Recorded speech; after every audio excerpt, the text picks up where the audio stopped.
All right, after what was it, a 4-month hiatus? 5? We are back with KazKast. This is, I don't know what episode this is.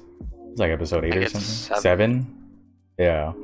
The date. Say that we don't know. It's June. E3 just happened. What, like a week ago?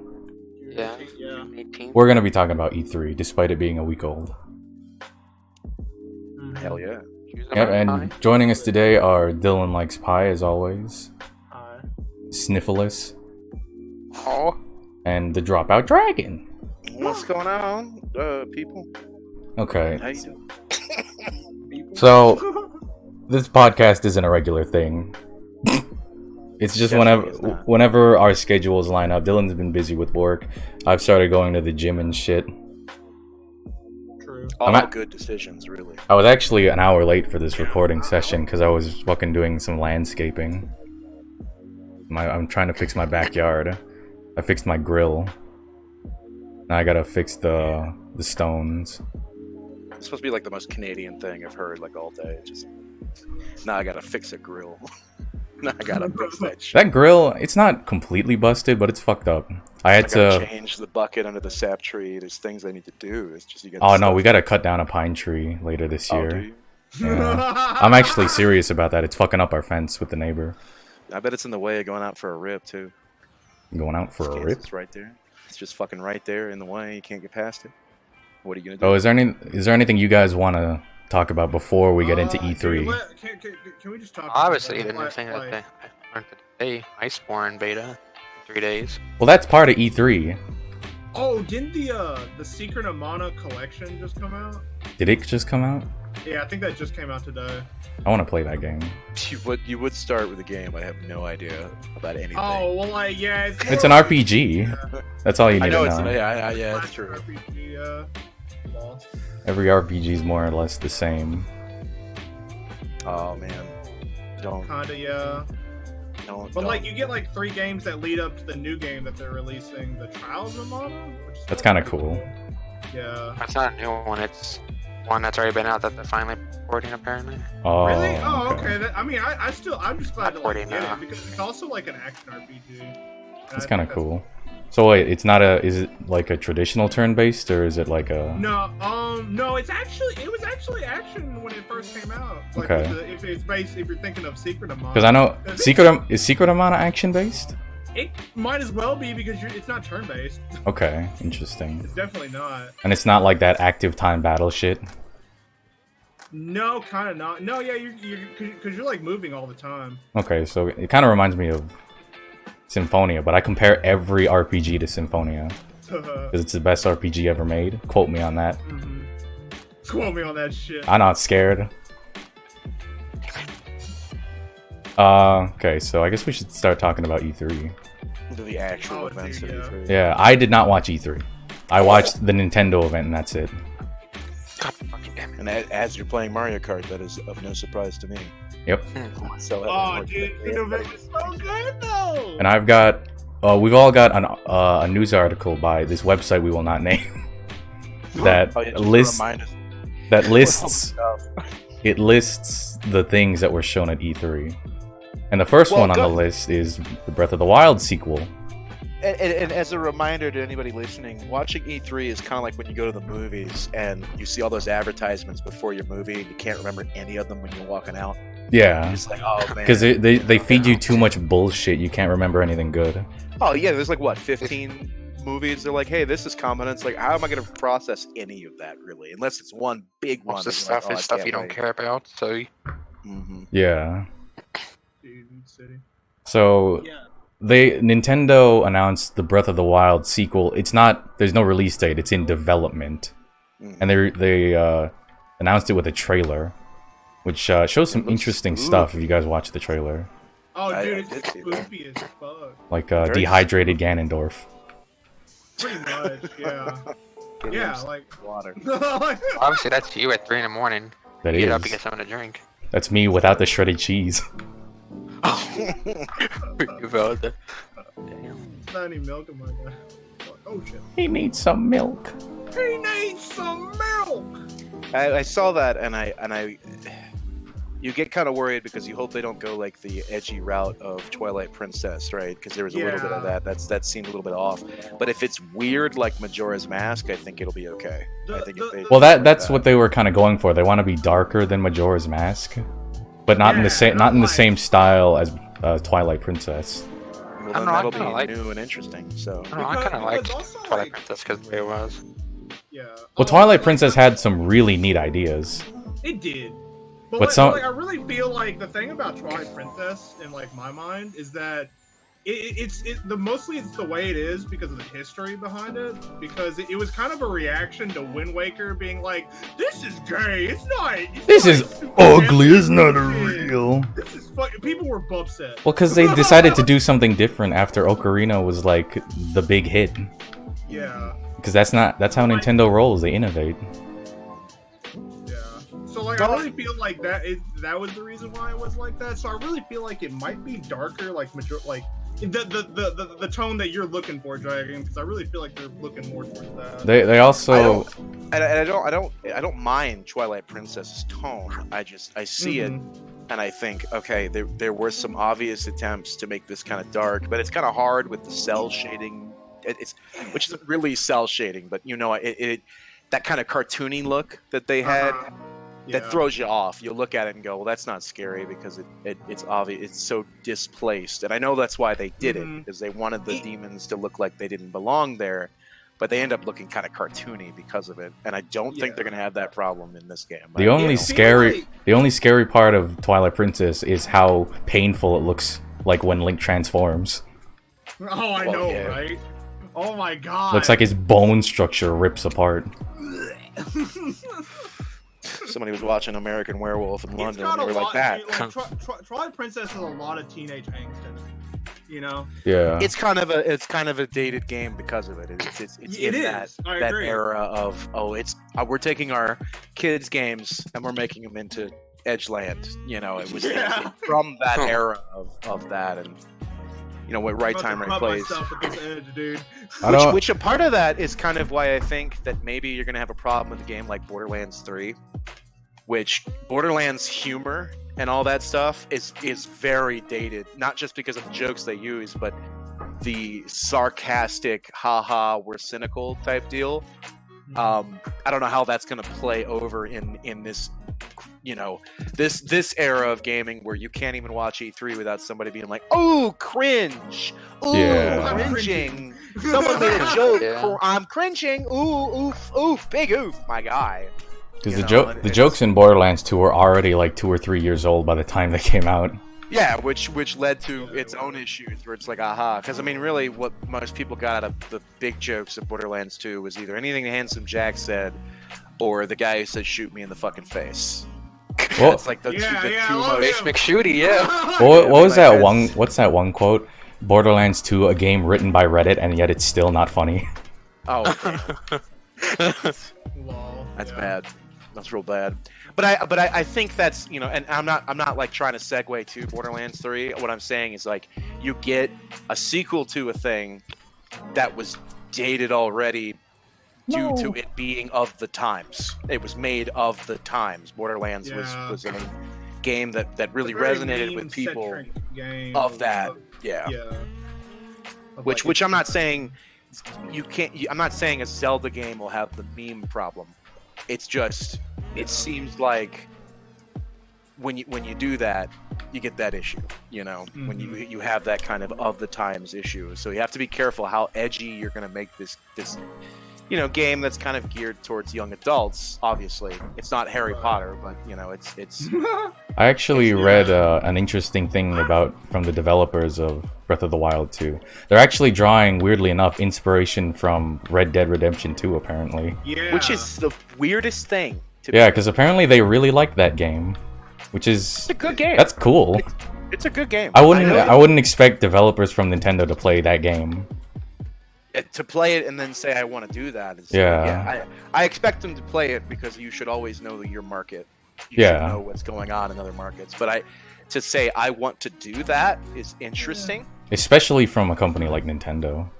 Which for as far as we know could mean, hey, you know that feeling you get when you take the character and you go hunting? That's what we wanted. They didn't explicitly we're gonna make horses matter. Yeah, I mean they didn't explicitly say, oh, we want it to be as dark and depressing as. You know. We're gonna give Link a gun. Yeah, they didn't say that. They could have just meant, hey, you know that feeling when you're hunting in a legendary whatever, right? That's a good feeling. You feel good for that, right? And they could be talking about that for all we know. It's until we have further information about it. I think that information is a little bit useless in that regard. Because when you say you want to be like Red Dead, that could mean a lot of different things. Yeah, not all of them good. Mm-hmm. Not all of them good, and not all of them bad either. Considering it, it's an open world game. You take of it what you will. And Breath of the Wild took that open world thing and it blew it out of the water. I personally didn't play Breath of the Wild, but as we all know, it was super saturated and fucking everybody. Dude, I played the fuck out of that game. Yeah, tons of people played it. I'm gonna buy it again for the Switch soon. I've seen that game. I was actually thinking about streaming it on the Switch, but yeah. I've seen that game, and even the fact that you guys are planning on doing that, like we've all seen that game played from beginning to end, whether it was speed runs, which were fun as shit, or just people's first playthroughs, and here you are. Oh, dude, yeah. Like one of my friends on Twitter is doing it, and I love watching them play it again. Yeah, and I've never played it, and yet I can even see watching these people, like the pacing's really fucking good, the exploration feels great. Well, the good thing about Breath of the Wild is the pacing is as fast as you want it to be. Yeah. Right. Yeah, that's the beauty. You don't have to do shit technically. You don't even have to leave the starting plateau. Dude, that's what I did. I didn't fight the first dungeon till like 20 hours in. Yeah. I was like, I'm eating frogs. I put my tracker thing to ore, and I just like found a bunch of ore. And I never used that. If they can replicate that in the newer Zelda game, the sequel to that, I mean, it's already going to be in the Zelda game. Well, I don't want them to replicate it, because I don't want the Divine Guardian shit. I wanted dungeons. I want dungeons, yeah. But the thing about it is that like I'm really happy with what we saw, because the reason why I say that is because it started. They looked like they were in a dungeon set. Yeah, it did. I was like, oh sweet, that's exactly what I wanted. Because one of the problems with Breath of the Wild is how open-ended it is. With so many options, you kind of end up doing a lot of the same things. With like how restrictive a dungeon can get, having certain abilities be the right keys to the puzzle will make it a lot more interesting. Rather than I'm just gonna fly up there. Yeah. Because you kind of do get a little bit lost in it. Yeah. That was my solution to like 90% of problems in Breath of the Wild. I'm gonna fly over it. Well, and I think that's the thing with other open world games is you have an open world, but when you get to a section, there's linear. It's very linear of how you're about to proceed through it. Then you go back into the open world. I mean, Ocarina was like that. Yeah. You could technically spend a shit ton of time out in the dark collecting gems off of the skull things if you really wanted to. You could do that, but it's not something I would ever call like a linear progression. Whereas in Breath of the Wild, if you spend 2 hours out in the open world, you're coming back with a bunch more weapons, a bunch more shit that you just found. Yeah. And now you're trashing whatever shrine you run into, and that's something different than the other Zelda games. And that's what I'm okay with them replicating. I'm okay with them replicating I want to explore for 3 hours, and it actually means something to my inventory, to my progression, because now I've got ultimate fuck you weapon. I think one of my bigger hopes for Breath of the Wild 2 is they toned down the weapon system. I liked the concept of having my stick break, fighting a bokoblin, and being like, oh fuck, I'm about to get mugged. But I don't want that to happen multiple times in a fight. That's no, and the biggest complaint I've ever heard is definitely durability. Durability could be a little bit better. Yeah. It wasn't my least favorite part, but it was one of them, and more of a annoyance than anything. Mm-hmm. It reminded me of Far Cry 2, where your guns would jam, or like fucking New Vegas. It would be kind of neat. Yeah. I know that like levels is kind of like a weird thing to have in like Zelda, but if you can like imagine using a weapon that's higher than your level or higher than where you're at in the story, would have durability until you get to that part, and then it wouldn't have durability. You know what I'm saying? Yeah. That'd be interesting. I think that would be, because you could always count on that mid-level weapon because you're mid progression. And when you go back to lower levels, you won't worry about wasting your best shit. Yeah. That would be nice. Which would be weird. I don't really want, it to feel like an RPG with levels. So I mean, like some kind of weird progression thing, like you're. They could do something with like the Sheikah towers and how you slowly clear out the whatever chaos Ganon's spewing out. So the enemies are like easier. You are at story progression level 7, and this weapon is story progression level 6, so it doesn't break anymore, or some shit like that. Which I know is a really stupid idea. Probably it's really hard to do. I'm sure. Like what'll happen most likely is that they're just gonna do it like Breath of the Wild exactly, because it's the same engine. Mm-hmm. But maybe they'll tweak it so it's less annoying. Mm-hmm. Could be interesting what they come up with. So I'm excited to see it. I think they should tone down the climbing too. I think they should tone down the fucking rain. Well, that's what I mean. I don't think climbing should be such an important thing. Yeah. Because in Breath of the Wild, that's how you get around like every single fucking obstacle if you can't fly over it. 5% of your fucking obstacles, you just climb the fuck over it. Yeah. Like it really tested my patience when I got into a Divine Beast and was like, "Oh fuck, I can't climb the wall." I was like, oh, how do I... Fuck, I gotta think. It was really fun. But I'm excited for Breath of the Wild, too. I loved it. Well, and I mean, in Breath of the Wild, it's one of those games, too, that even if you want to play it as a super serious, I'm going to run around and be, I'm going to be Link and do the things, intended in the game, you could do it.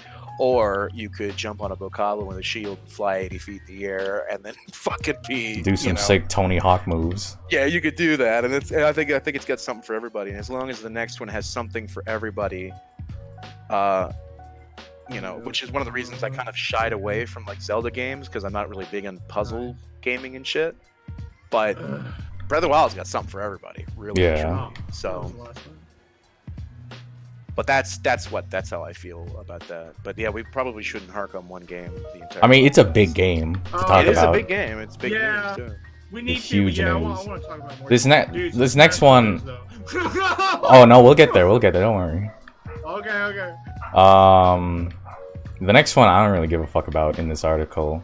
The Star Wars crap. I've never. What? So what is that? Do you guys know anything about that? I don't know. I don't play Star Wars games. It seems okay. It seems to be. It's really hard to make out what kind of game it's going to be. What's it called? Jedi Order or something? Yes, it's the Fallen Order. Star Wars Fallen Order. It seems like they wanted to go with a decent single player experience, and Star Wars games have normally had decent single player experiences. I mean, that's just a lot of people like to harken back to Dark Knight 2 or Jedi Academy, which stole a lot of my hours in both multiplayer and single player. And if they can do something fun with that, then I'll buy it. If I look at it and see more gameplay that makes me feel like I'm playing Jedi Academy, I'll buy it 100%. Like I'm okay with it, and I'm all right with them trying something that isn't just Battlefront 3. Well, let me look at what they actually showed, because they showed some quote unquote official gameplay. I fucking hate it when they call it that, because you're never getting this product like this. No, you're never. It's a complete lie. Everyone's always doing that. Unless it's an indie game. Which this E3, I have never seen more just cinematic fucking bullshit. Maybe my memory is not as good as it was, and I have at some point in another E3. But my God, you're just sitting there begging them, show the fucking game. Most of all, I know you guys didn't watch the Microsoft one. Most of all of it was like, hey, here's a teaser trailer of this. Well, I don't mind that to announce it, but don't, like, after you announce the game, don't show me that after like a year or two. Right. I'd rather you just not talk about it. Right. No, I agree. Because like, if you got nothing to show, don't bother. Mm-hmm. Which I guess that's why we have to give a little bit credit to Sony, because that's apparently their whole shtick was they just didn't have anything. Yeah, they don't have shit, which I'm okay with. You know, I don't even know what to expect from Sony in the future, other than a new PS console. Well, next year we'll probably blow our balls off if they're just because they're holding their load. Because they had to have had a couple of things they could have strapped together, which seems that's kind of what this Microsoft thing was most of it was strapped together until they could talk about the new console. I think like most of what this E3 was oh shit, this generation of consoles is kind of dying. What do we present? Except for Nintendo. Nintendo don't give a fuck. Well, and they got their hands in everything. I mean, I swear to God, half the shit that Bethesda talked about, and half the shit that Microsoft talked about was saying, also available for the Switch. I mean, like, because the Switch is fucking sick. I mean, there's tons of it, and I ain't saying it's a bad thing. I'm just saying, goddamn, Nintendo is running with everybody's money. Yeah, they're doing the opposite of what they did with the Wii U. Oh yeah, they needed that recover for sure. Wii U was such a shit console. I still had one, but to be fair, I own every Nintendo console except for the Virtual Boy because I don't want eye cancer. You need it for Smash. It's a Smash machine. Wii U. Well, not even Smash machine. Like I have the NES, the SNES. 64. Oh no! I'm saying the reason you bought the Wii U is so it could be Smash machine no matter what. At the end of the day, it was actually I bought it because of Odyssey. Did you? Yes, because I saw N64 like gameplay and I was like, Miyamoto did it again. And fucking Mario Odyssey is a masterpiece, dude. So really Star Wars in general, I want to see more of it. I'd like to see more, but I don't care. I know some people are just done with Star Wars, and that's fine. I can totally understand that. I mean, God, we got the movies, we got books, we got fucking games, we're getting another movie. Star Wars is I thought we were getting 3 more movies. Are we really? $1 industry. Fuck, and dude. I can understand that people are like, "Hey, I'm done with this." Oh, dude. But you won't have to wait long because we got to talk about meme game next. The release date for the Star Wars game is November 15th, which is not that far away. We got to talk about meme game next. Norman Reedus and the Funky Fetus. Dead Strand, man. It's funny how which comes out sooner than the Jedi game. It's funny how I thought it was coming out next year. No, it comes out this year. November 8th. It's funny how the more we end up knowing about it, the less we know what that game is going to be like. We have no idea. It doesn't. They released that 9-minute trailer, and I did not bother watching it. I watched it, and I still have no fucking clue. I don't give a fuck what the game's about. I want to play baby. Baby. I want to be baby. Be baby. Which I guess is, I mean, that is kind of a Sony thing, which is funny. Like when you think about it, that's like the only thing Sony talked about. Like after so much bullshit, I do want to play Death Stranding. I want to see what it's like. And I think it's going to be one of those things where there's not going to be quite anything like it, so there's nothing to really compare it to. Oh, it definitely will be. That's kind of what I'm unless it's one of those like borderline indie games like Journey, where it's like mostly about storytelling and like little substance, which I won't mind. The next Journey game they're making. I really hope they're not doing. I really want to play that game. Was it Way to the Woods? That game looks amazing. I didn't see that. It's that weird like little indie deer game. Oh yeah. I saw that. Yeah, I've been following the development on that one on like Tumblr and Twitter and shit. That one looks really his antlers artsy fartsy. Yeah, that was the one where his antlers light up and guides him around. Yeah. Wow. There's also a game similar. There's also a game similar I want to try called The First Tree or something. I don't know if that one's out yet though. That one you play as like a little polygon fox. Oh well, speaking of furry games, that one game, what you call it? The Dark Bowser's Forest. Dog Dig Supreme. That's the one. I can't wait. I'm so excited. Dude, Nintendo I'm ready. definitely won it for me this year. It really. Yeah. they definitely nailed it with this new hit game. Bowser's Dog Dig Surprise. I'm ready for that, dude. I'm ready for the deluxe version. Oh hell yeah! Now what is Ori and the Blind Forest was the game? Ori and the Will of the Wisps. Yeah, that's the new one. Oh, the sequel, dude! I want to play that so bad. A lot of people are talking about that. I didn't play Ori and the Blind Forest. It's a really fun game. It looks like a beautiful platformer. Oh, it's gorgeous. Like the gameplay is really smooth. Everything about it's really good. I might have to pick that up. My only issue is I get lost in Metroidvanias a lot. Oh yeah, I can see that. Yeah, a lot of people have that issue. That's why having one eye, that's what I get for having a smooth brain. But it's hard to talk about games like Death Stranding when we still know so little about it. You're supposed to, the idea, the premise is going from like you're reconnecting these cities that have isolated themselves. It's such a weird concept. It is, but I think what I'm paying for and looking forward to the game is how good it's gonna look. It's definitely because it's a looker. It's got an appearance. Man, can't wait to hear the PS4 scream in agony. Oh god. What if it actually is like this intense story, but actually has good gameplay too? Then it'll be a fucking like modern masterpiece. God, I hope it's like that. It's possible with him. He's the only one that I would believe from it, though. Oh, don't do that. Don't hero worship with devs. I'll believe in Nintendo before I believe in Kojima. I want to see. Call me a Nintendo fanboy. I'm interested because in the sense that you see a lot of guys, especially from the games that we've played, where they have this kind of that hero worship of the developers, like guys like Miyazaki, who Lord Miyazaki. My own expert storyteller Miyazaki. Look, we could joke all we want, but we know that these artists are beholden to the companies and the publishers, and it's interesting. I want to see how Death Stranding turns out because this is one of the first times you see one of the big names go, that's it, I'm making my own fucking thing. I'm not attached to EA. I'm making my new studio. Fuck you guys. Right, yeah, I'm not attached to EA. I'm not attached to Sony. I mean, Sony's helping, but they don't have control over this project. That kind of shit. I want to see where that goes. I want to see Kojima unleashed. And I know it's a movie, it's not really a game, but that Spider-Man Into the Spider-Verse was basically Sony and saying, hey, here's a bunch of fucking money. Make something cool. Yeah, do it.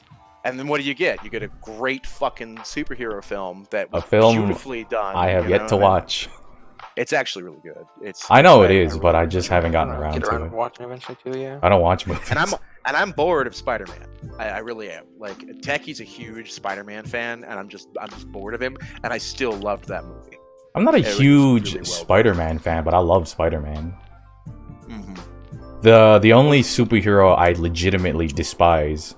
Okay, I guess there's two. I hate Superman and I hate Batman. Well, yeah, that's DC. They're just oversaturated.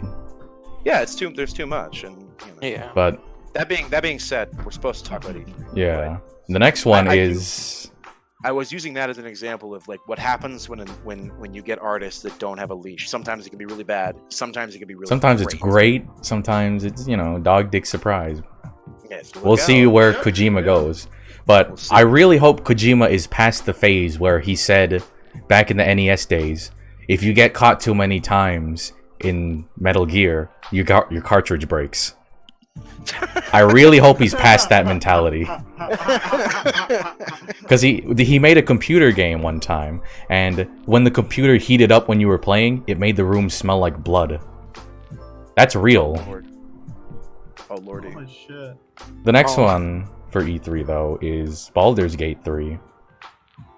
Well, which is actually being handled by the people who made Divinity 2, or Divinity Original Sin 2, I think.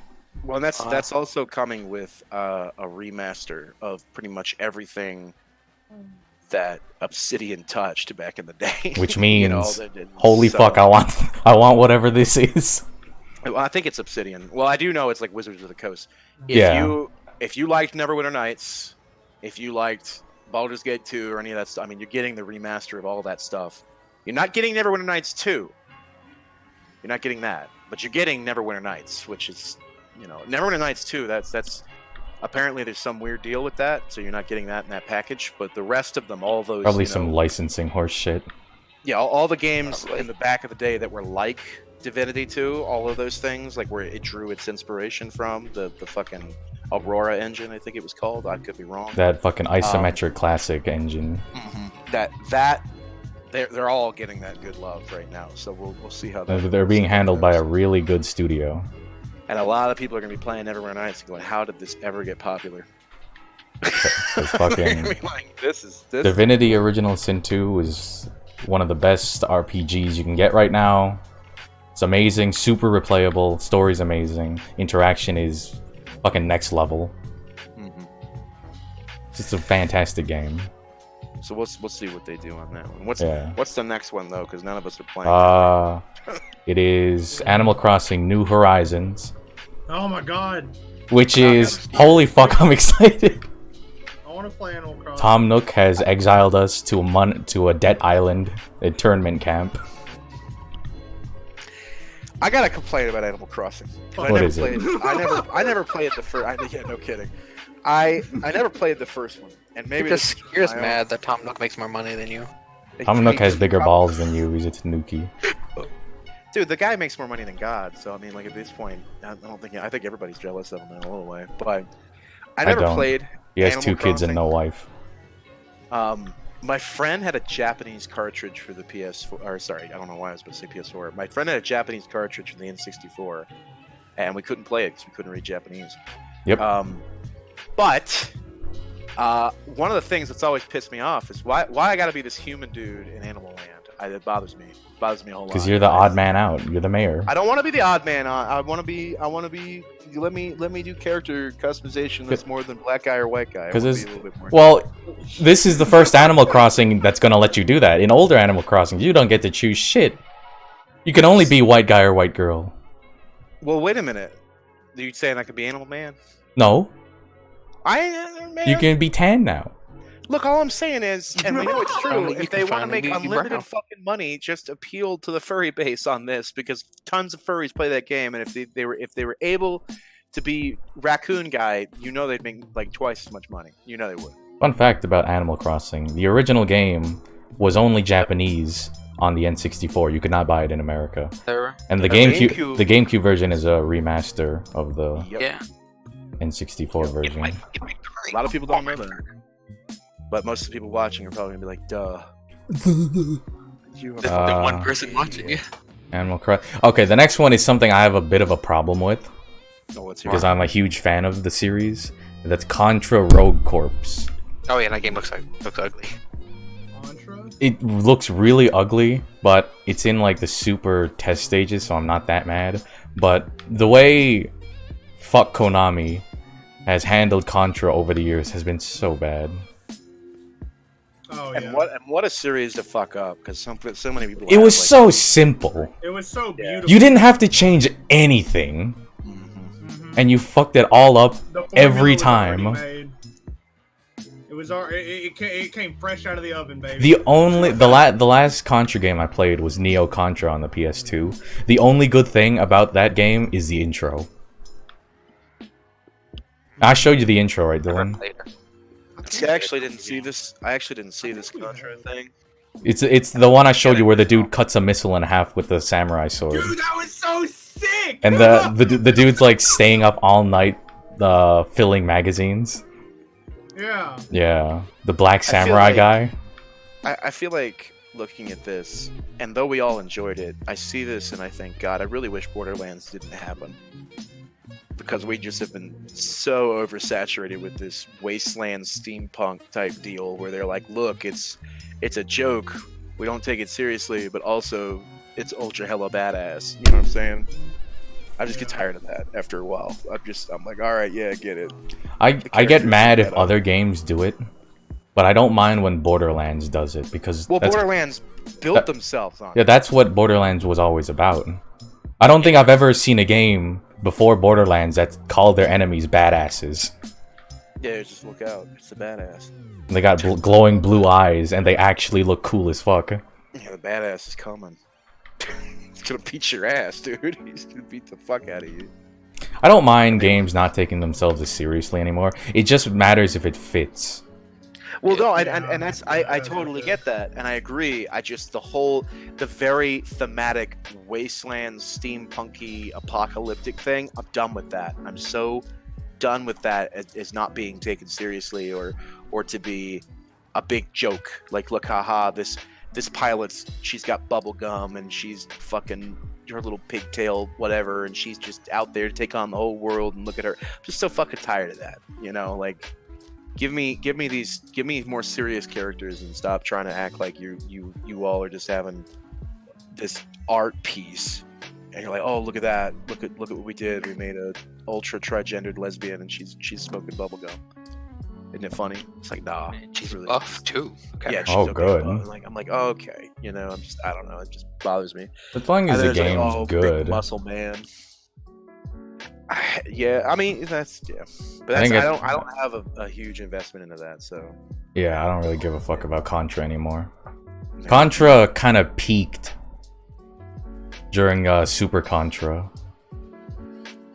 or was it Contra 3: The Alien Wars? I think it peaked during that. It was like fucking 20 or 30 years ago. Yeah, 20. When anything peaks 20 years ago, you get a problem. Yeah. So it's gonna be hard to bring. And that Contra game's supposed to come out in September, so I don't think that's gonna be no good. I explained my position kind of badly, and I'm sorry, and I can't think of a better way to word it. But I'm done with people trying to be Borderlands that aren't Borderlands. Not to say Borderlands is the only ones that can do it, just bad. Well, everyone else does it poorly. So obvious. Yeah, it's so obvious when you're like, oh my god, I'm so done with this. That's what I'm saying. It's just, I'm done with that. So I guess because as much as Borderlands, you know, makes fun of itself, it still has its like serious notes. Because as funny as Borderlands is, when you get like up in there in the playthroughs, it's hard. It's a hard game. And like, I don't know, the story's never been that good for Borderlands, especially for the first game. The first game's story was dog shit. Oh yeah, it's all about the jokes. It's all about it's just about the gameplay. Well, and they do the looter shooter right. They do the fact that you kill a dude and 17 fucking guns come out of it. 17 like guns blast out. They're all different colors and rarities. We're totally fine with that, and it's okay for that to keep happening. And that's, you know, even if they're dog shit, you feel at least like you're doing something. So God knows that's how I was feeling recently since it was free. I'm sitting there farming the warrior over and over again and going, God, at least there's a lot of loot. At least I feel satisfied with that. Yeah. You know. So the next game is Dragon Quest Builders 2, which I don't think anybody played. That's Minecraft. 1 in here. I played Dragon Quest Builders 1. But the thing about it is that we can probably segment that. It's a waste of $60. That's Minecraft. Instead of talking about Dragon Quest Builders 2, let's talk about a real big name in the survival crafting world. No, not No More Heroes. Let's talk about Terraria's new update. Oh, I didn't even see that. I'm on a big Terraria kick right now, is why. Terraria is releasing its final update after 7 years of support. I think the funny thing is just like, you guys and myself included, we're so ready to segue to something else that isn't Dragon Quest Builders 2, because none of us play it, and it's a huge thing in Japan. Like it is. It's Minecraft in Japan. Is a culture. You told me, or I think it was you, Kaz, that told me that it's illegal for a Dragon Quest game to be released on the weekends. That was a rumor, I think. But I think it was a rumor, like a thing that they talked about. I feel like it's like an unspoken rule. It's so funny to think about, because here's this. Because you'll ruin the work. You'll ruin everything. Yeah, I mean, and that's so. Even if it's not true, it's one of those things that's so real for Japan, because Japan is so into the Dragon Quest series, and people in the West could not be paid to give a shit. Like there are so many. There's like a few series like that. I'd count Monster Hunter among one of them when it comes to things the West don't really care about, but for Japan it's like crack. Yeah, but at least Monster Hunter can do well in the West, whereas Dragon Quest... Well, after they started giving it a real platform, like World, they started seeing how good it does. Because sometimes they just don't port shit over when it comes to Monster Hunter. Alright, well here, let me rephrase. As a Westerner, I played a Monster Hunter.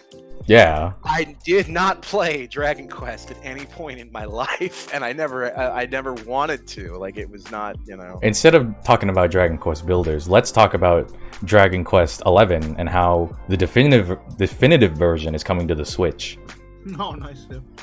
Oh, Again, dude, I want to play that now. I've been playing Dragon Quest on my phone. You know, you've been like on a Terraria kick. I've actually been on Dragon Quest kick.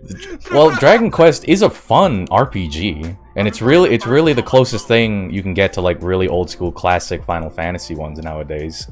It plays really well on my phone. I have like it was like $3 on the Android store. Like, granted, I don't know how the 11 plays, because the last one I played was Dragon Quest 7, Sentinels of the Starry Skies. That game was amazing. It's got 700 hours of bonus content. I don't have time for that. It's fucking huge, dude. Yeah, God, it is disgusting. We're screwed. Like, man. Dude, there's so much E3 content. Yeah, but I'm sitting here looking at this, and I'm like, damn, there's 6 pages of shit, and most of it I don't know anything about, and I'm like, uh-oh. We can comment on it. Yeah, that's true. I'm just saying, like, we're still on page 1. But like, yeah, it's already been like 40 minutes. Or 30 minutes. We talked a lot. I don't have an uptime timer on recording. Neither do I. I'm probably just gonna cut it when it gets to like, I don't know, maybe 10 p.m. Yeah, I don't have anything to say about Crossfire. Do you guys have anything to say about that? Is that what's up next? I don't know what that is. Yeah, I didn't. It's a tactical team-based FPS. Does it look cool? No, it's cinematic trailer. Oh, so nothing. Yeah, so really nothing. So I guess we can move on from that. We got also War of the Visions, which is a Final Fantasy Brave Ex's thing, Exvius. That's a phone. Isn't that a phone game? I don't know. All I know is I got some. We all have friends that are like super into Final Fantasy.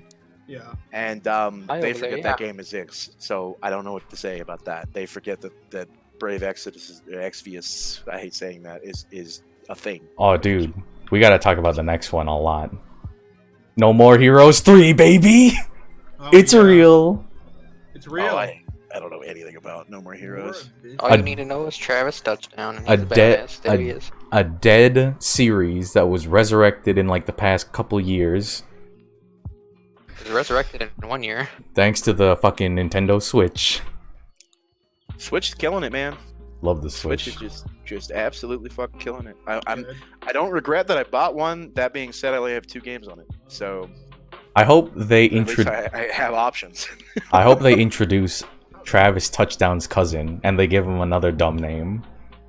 So that is a great name, Travis Touchdown. Well, No More here. Okay, it was the one with the beam sword. Yeah, the beam lightsaber. To power it up. Yeah, hell yeah. He's walking around with a fluorescent light. It's not even a lightsaber; it's a fluorescent light. Well, that's one of the complaints he has in the game. It only cuts on one side. He's sitting there like he's playing WWE in the backyard with his friends. They went to Home Depot, bought some fucking fluorescent lights to beat each other with. Like, holy shit! Yeah, No More Heroes 3. It's gonna be fucking really good. And also, apparently, Travis Touchdown has become a Power Ranger. Yeah. Hell yeah. From the trailer. Why not? Yeah, why not? Why not? Yeah, Travis Touchdown, that fucking No More Heroes is a weird series anyways. Travis Touchdown, Henry Cooldown. I want to see his cousin, Charlie Breakdown. Come on, final. Give me what I want. Travis and Smash. That'd be great. But cool. I want Doom Guy in Smash. Doom Guy would be interesting. Dude, I don't want to talk about Marvel Ultimate Alliance 3. I think I don't give a fuck. I know Techie's really excited about it because he likes the other 2 because he loves the Marvel series of just hero fantasy. I like Marvel. I don't give a fuck about the games. I don't have a lot to say about it. If anything, I don't think any of us do. Yeah. I'm not like a. I like Marvel movies, but like I'm not like a huge fan of Marvel. I think comic books are stupid. I'm a big fan, and I do like how Marvel Ultimate Alliance, like in the past games, have given you the options of characters that you normally wouldn't see in that, and it's very good for like oh, I'm into these kind of cult characters, and that you can play most of them. They do a very good job of that. That being said, the games are very repetitive, and well, what type of games are they? Are they like they're top-down, like top-down beat 'em ups? Yeah, top-down beat 'em ups where you run in, Okay. and you get loot and shit, and call it a day. I mean, it's they're kind of weird. But I think the biggest thing about them that sells is their crazy variety of characters. That being said, most of them only have like 4 abilities. So it's not like, oh my god, you're that character, blah blah blah. It's hard. Sometimes it's great, sometimes it's bad. It really does appeal to those people who like those old side-scroller beat 'em ups. Yeah. Like Streets of Rage, shit like that. They love these games because of that feeling. They just want to go room to room beating the shit out of people. That's what they like. So I can't check what's next up. Astral Chain. Oh hell yeah! That game looks badass. It looks so sick. It's made by Platinum. Yeah. Like it's made by. I don't give a fuck that it's made by Platinum. I love the art style and the concept. And technically Okami as well. Oh, you're right. Yes. That's made by Okami was what? Made by Clover? One game that had like the Vanquish. Was Okami made by Clover?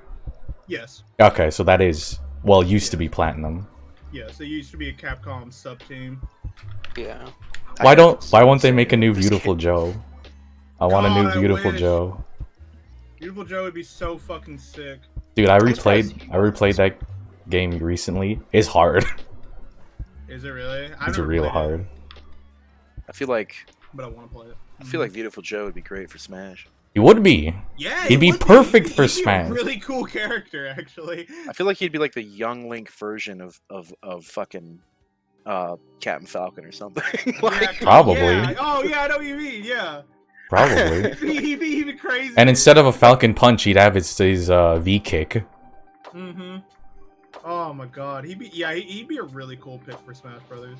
Yeah. The next one, which I know Kaz will talk about, Luigi's Mansion 3.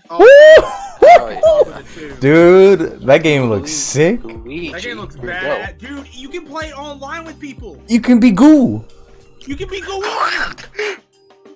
I really like that they went with the original Luigi's Mansion, not like the style of gameplay Dark Moon had. Dark Moon was a good game. I hated the mission system. It had a fixed level and you did missions through it. Oh, it had like a mission system and yeah. Like no, it wasn't open. Oh, okay. Yeah. I'm glad, and I'm also glad they're going back to like the very stylized ghost characters rather than like these like fucking this type of enemy. Where's fucking Morty the ghost? Maybe showing off. Morty. Fucking kills me. I'm sitting there staring at this, and I'm just like, man, Luigi giving him the good stuck. And it's just the concept of this game is amazing. Just, hey, you ever thought Luigi made a good Ghostbuster? Yeah, exactly. Mansion's haunted. Go fucking fix it. It's just such an interesting like concept. I mean, I know it's an old concept now, but just the idea that somebody sat down and thought, you know, it would be great if Luigi was a Ghostbuster. What if Luigi was a huge pussy? Yeah, like, look at this stupid cartoon ghost. Luigi's scared the shit out of it. It's putting on lipstick. Come on, man. He's spooked. It's a ghost. You're not spooked by that? It's a ghost. Spooked. To be fair, if a giant ghost baby threw a rattle at me, I'd be scared. It's spooky. Yeah. I don't know how The Witcher 3 is going to play on Switch, but apparently that's also a thing. Apparently, the only thing that's changed is there's less grass, less detail in the distance, and the UI is different. That's from a developer, so I don't know if that's true, but that's what he said. I don't believe that. From the fucking thing they show, it looked like shit. Honestly, the only thing that shouldn't change is the tub scene. Oh yeah, definitely. Geralt in the tub is the only thing you buy that game for. Absolutely, for sure. Anybody care about Fire Emblem at all? I'm probably gonna get it. The trailer was interesting what they showed because you're basically like the kids that you were like the teacher of are like killing each other. I don't like the fact that you can romance your students. I thought you couldn't. No, you can. I'm pretty sure I saw it in the trailer. No. They took out the kid system. Yeah, the kid system, but you can still romance your students. Oh. Listen, that's fine. They got rid of the kids at least. I'm really glad they got rid of the At least kids. you're not going out of your way to breed. When I mentioned this game, this was not where I thought the problem. Did you not know that half of Fire Emblem is fucking? Yeah, the thing about Fire Emblem is that it's about strategic fucking. And depending on who you fuck, will be a future. Depending on who you fuck, will be a better soldier in the future. So sometimes you gotta fuck ugly. Accurate. Sometimes you gotta fuck ugly to make Captain America. Yeah, he did. Like what's that shithead with a pot on his head? Yeah, oh, what the fuck? God damn, what the hell's his name? I brought him up the other day. Yeah. But for some reason that guy makes the best children. Yeah. You gotta put This seed fucking on all. kid, if you breed, if you... Don't say breed! Don't say breed! I know, I told myself. If you make him fuck Lucina, you'll have like the best fucking warrior in all of the game. It's this dumb country bumpkin kid with a pitchfork and a pot on his head. He's useless, but he makes the best fucking children because he fucks like a champ. He's got inner power. You don't understand. He's got potency. Dude, he's got 3 testicles. He's just in tune with the universe, Dragon. He's in tune with his nuts. I can feel it. So, the next one technically is Trials of Mana. I don't know what you guys have to say about that. Oh, we talked about that earlier, actually. Yeah. Yeah, so we've got the next one here is Final Fantasy VII Remake. Now, oh god, dude, that's a lie. That game's not coming out. I want to. Can we just like talk about that for a while? Like, let's talk about it. I'm not gonna be nice. We talked about it. Move on. What do you have to say about it? That's not real. And also, I don't like the style of gameplay that they're choosing to go with. They went for like a Final Fantasy 15 style. Which I don't know. It's kind of a fusion. It's a fusion, but I'm still not happy with it. I wanted a good-looking turn-based game. I wanted the active time battle system back. Can you not like set it up that way? Because I know like I don't believe so. Had like options like that. From what I saw in the trailer, all your square button said one thing. Your square button said one button attack. That put a big frown on my face. I think I'm really conflicted on it because there are you know I actually when I played 15 I enjoyed the combat of 15. I didn't realize I have never played the version that lets you play as the other guys in the party. I've never played that one. It's great. That came out right after I had just done like my second playthrough, and I just couldn't stand the idea of playing it again for the third time. I didn't want to do that, so I gotta wait another year before I can go back and go, I gotta do this. But there are good elements of 15 that really I enjoyed personally. I think we're okay. That being said, I like 15 is Gladiolus. Good thing about God, he's the best. He's one of the best. I love him. If 7 can do what 15 does, but also give me the feeling of like actual power of like magic and shit, fuck you, Prompto. Then I'm okay. Yeah, exactly. Like the way they did magic, like kind of really fucked me up in the game. Prompto's a bitch and a furry. That's true. He is a furry, and he's an avian too. It's he wants to fuck a chicken. He wants a big chicken. He wants that thigh, yeah. I will say that's now logged in one of my favorite memories is playing because I know me and Techie we were sitting down. He loves to watch me play like a Final Fantasy game, and he'll just sit and talk with me about it. And then the moment that fucking Prompto was like, they just have a smell, you know, that just smells nice. Both of us looked at each other immediately, and almost like in sync. Oh no! It's fucking like God. Shut the fuck up, Prompto. It was so bad. Oh no! No! Don't do it, kid. Don't do it. Like it was just. Oh, I'm gonna do it. I do think Prompto's my least favorite character. If they do, yeah, he's okay. If they do magic better, if 15 could have magic that fucking felt good, like I don't want to jump in the air because you can already see him flying 15 feet in the air, right? And then throw out a grenade. I don't want to throw out a grenade. I want to fucking shoot a fireball. I want to do the shit you do in like Dissidia, the good one, not the not the new one, not the new one. Not the new one, not the new one. The good one. I wanted it to feel like that. And if they can do something along those lines for 7, I'll play it. But I will say my biggest complaint, and I understand the reason, is the segmented release stuff. I hate it. I don't like the idea that we're not getting a full package.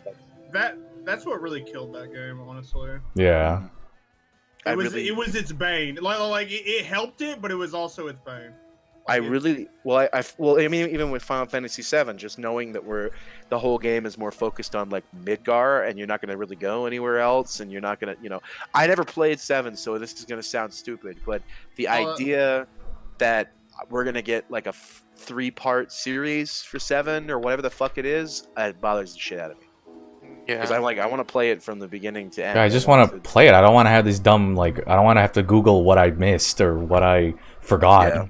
I just wonder if like this is their way of avoiding the what we were just talking about with Final Fantasy 15. Maybe they're like trying to pace themselves. Well, if Final Fantasy 15 had a better, it's not really about the story or how rushed it is, because you could still get something out of 15. At least you know the story, but it's also that game was marred with issues as it was being developed. Dude, it had like 15 director switches, so many engine switches. It was dog shit from day one.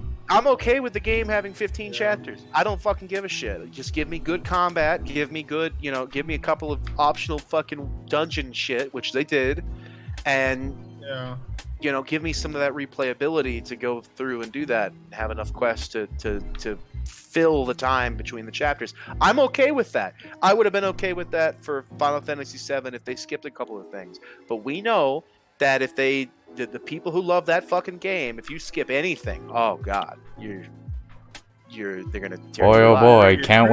can't wait to see the trailer with Cloud in a dress and see all the art from that.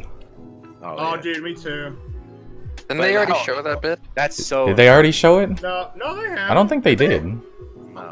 I haven't seen it. If you guys, I would have seen porn of that by now. Yeah, exactly. Final Fantasy VIII's also getting a remaster. I don't know if you guys played that one. I don't give a fuck. That's Squall, right? I actually did it. That's Squall. Yeah, that's Squall. Yeah, it's Squall. It's just a remaster. It's not a remake, right? No, it's just a remaster. Okay. Yeah, it's just a remaster. So they're just fixing up the models. My friends are gonna be hyped as fuck. That's yeah. I mean, I might play that because I never played the original.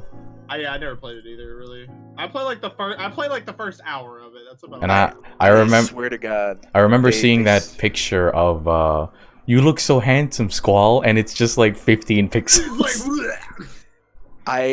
He looks disgusting. I fucking I'm sitting there watching it with Techie, and they start saying that the text came up and said for the fans who waited, and they start playing one of the themes of 8. Techie starts drumming on his desk. He's so fucking he's like, oh! Like he is really fucking excited for that game. He wanted that so Hell bad. Yeah. I'm over here like never played it. It's hope you're happy. I've never played it, but I've heard good things about it. People love that game. They do love that game. The next thing is Outriders, and I'm not going to talk about that because we know nothing about it. I don't Yeah, know. they just gave us a cinematic trailer. It doesn't matter. Outrider, so the weird actually Doom don't know thing. about it. Yeah. Thing, yeah. We're gonna skip the next one because it's a mobile game. Oh, is Alright, that a mobile? Yeah. It's lame. Oh, dude, this About all the Siege stuff. this next one I'm kind of excited for. Wasteland 3. Whoa, what the fuck? Wasteland is one of those old school isometric shooters. It's super like tactical based. Oh, okay. And like this third one looks amazing because I played Wasteland 2. Spider, it made me want to play it. What? The Wasteland games are so fucking complex. Like if you think Divinity 2 is complex, you haven't seen shit. Shit. Like it's crazy. Yeah. But that game looks fantastic. I never beat Wasteland 2 because I was never good enough to get past the first dungeon. That's how fucking hard it is. I don't want to talk about Legos, so we're skipping that one too. There's no such thing as a bad Lego game. I don't care. I'm not. I mean, he is right. Lego is always fun as fuck, but they will never be better than Lego Star Wars for the GameCube. It's not. I'm not gonna acknowledge it. What's after that? Another mobile game, Gears Pop. Crap. All right, Gears so Pop, never fucking. Oh, that's that fucking Gears Funko Pop game. Age of Wonders Planetfall, which I know nothing about. So. Isn't Age of Wonders that it's like that other game I don't like. Sick. It's like that game where like you level through civilization and shit. Oh well, Age of Empires. Yeah, Age of Empires. You didn't like Age of Empires? I didn't play it. I don't like real-time strategy games. I don't want to think. You never think. I know. Man. That's why I don't want to start. Shit, I just. Oh shit, terrorism. That's up there. So can we talk about This how, video just got flagged. The only thing that like anyone gave a shit about Watch Dogs Legion was the grandma thing. That was hilarious. As funny as it is, what a gimmick, and how not interesting the rest of it looked. Oh, well, just- the Watch Dogs series never was that interesting anyways. No, You're just Hacker Man meme. I just can't. I can't care. I can't be interested. So If the first one didn't bomb so bad, I'd care. right, But I don't trust Ubisoft. That is a I'm glad you Ubisoft said game, that, 'cause right? The next one is I'm glad you said that because the next one is Ghost Recon Breakpoint. So Oh, that was announced, wasn't it? I didn't care. yeah, that one. They I've still never make played it. Ghost Recon games, huh?